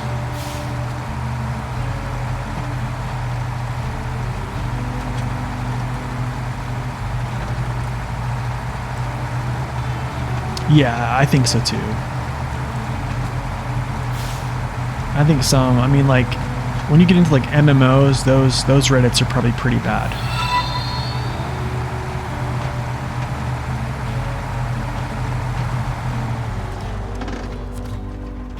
You got the same warning? So yeah, after they kind of told me I couldn't post my own videos on there, which yes, it is self-promotion. They got me with that, for sure. It was self-promotion, but also I believe they are helpful.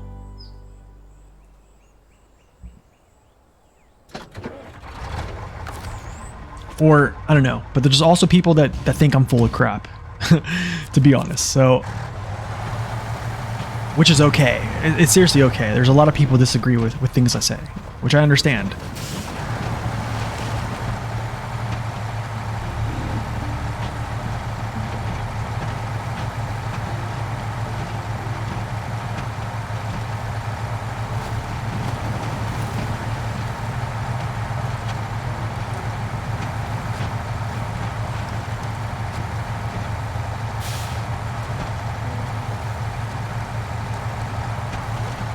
Cool. Yeah, that's what I'm saying, man. I think like at some point, even with that conversation I was having, I literally just stopped talking. Because honestly, people do not want to admit that they're wrong. They don't. I believe, like, even in that little Reddit that we read, like, I did give him credit for a lot of things, being right about some things, for sure. Oh, wow, the sign is going nuts. But that's the thing, man. No one wants to be wrong. And it's like people would rather kill to be wrong. When, like, it's really easy just to say, like, hey, I don't know, but I'll find out. Like, that's literally, and probably one of the best responses I've ever heard is, hey man, I don't know, but I'll find out for you. Is it Railway Blues? Yes.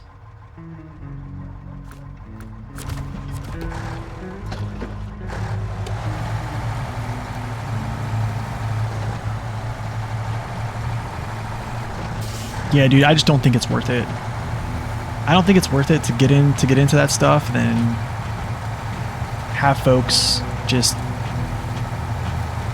going at each other's throat. I think I can have a kind, friendly discourse with someone. If I kindly disagree, I disagree. And that's why I said I don't think like it's what he was saying was like unintelligible. Like he was giving an intelligent argument. Obviously you never are, though. It's funny. I mean, I think I was, honestly, I'm not trying to like pat myself on the back, but like I think my opening, I don't want to say hypothesis, that sounds weird, but like literally like the scientific process is kind of like seeing observed evidence, right? Which is kind of like what testing does, right? You throw something against, you throw testing. You test first. You think you ask yourself, like you hypothesize what the result's going to be. Then you test it, and then you come to a conclusion after a while, right? After testing, and then you see observed evidence. I'm literally just speaking about observed evidence. But before that, I did say that I think because of, I believe the width of the tires were going to be a factor, and I wondered if not having enough dirt rating, being wider, was going to be kind of tough. It's fine to like Season 8. Hey guys, it's okay to like Season 8. It really is. So that's the problem with Reddit and internet in general? Yeah, it is. It's because, man, it's because like people just want to be right, and it hurts their feelings when they're wrong.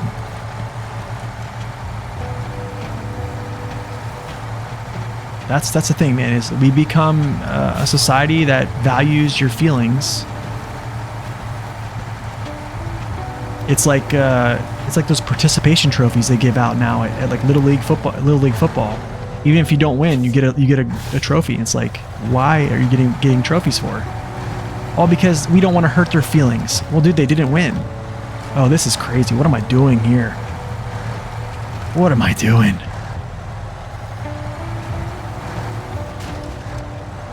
Oh. Birch stumps. Okay, that's right. Okay, all right. I do like Season 8 yourself. I mean, who wants to see... Let me ask you guys this. Who wants to see like a Season 8 marathon? A Season 8 subathon where we get subs, we play longer.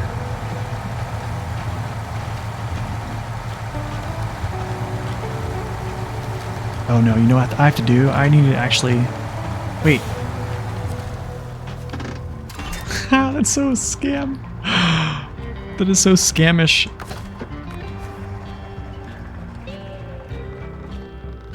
That is funny. That is hilarious. I think that's hilarious. Okay. Great. Railway station. Okay, so that's open. All these things are open. That's great. Let's take this to the junkyard. What is this? I thought that was a big race car for some reason. I don't know.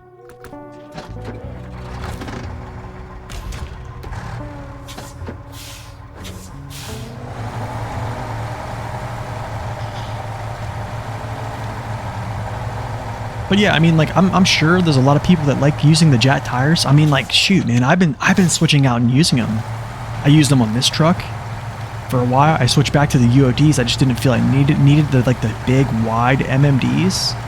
They're still a good option though. Like, this truck struggles with balance. Great option.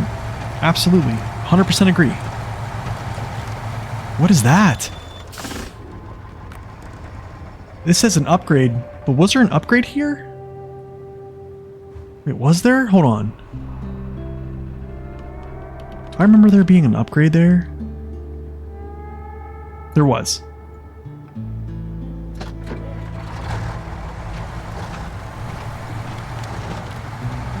Alright, what is this? This is some type of potato contract, I guarantee it.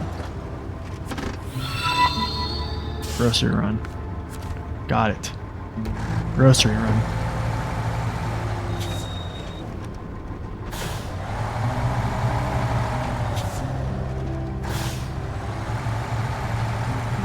Oh, it's clipping. That's not good. Short frame. Not good. But whatever. We'll make it work.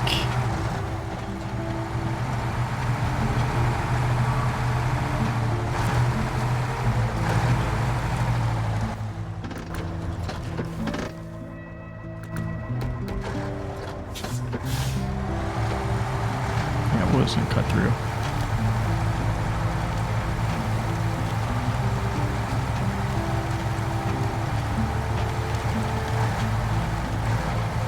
I think the only thing I don't like about this trailer kind of being offset like this is when I cut through trees, it's gonna catch some things, right?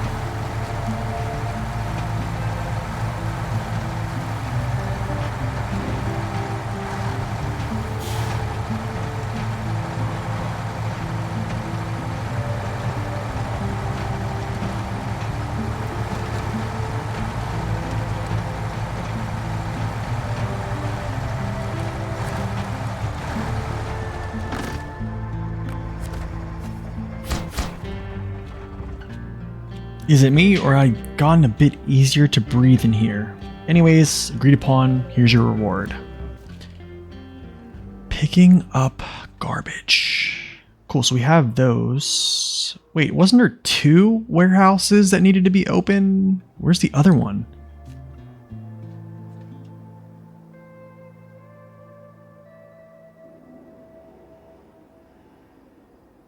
They're just fooling me. They're just fooling me here. Maybe it was this, or maybe like both of these. I don't know. Who knows? Whatever. Some of the Jet tires look pretty cool. No, they do. They look awesome. They all basically have no tread. Yeah, that's true. It's funny, but I mean, I think they do look cool.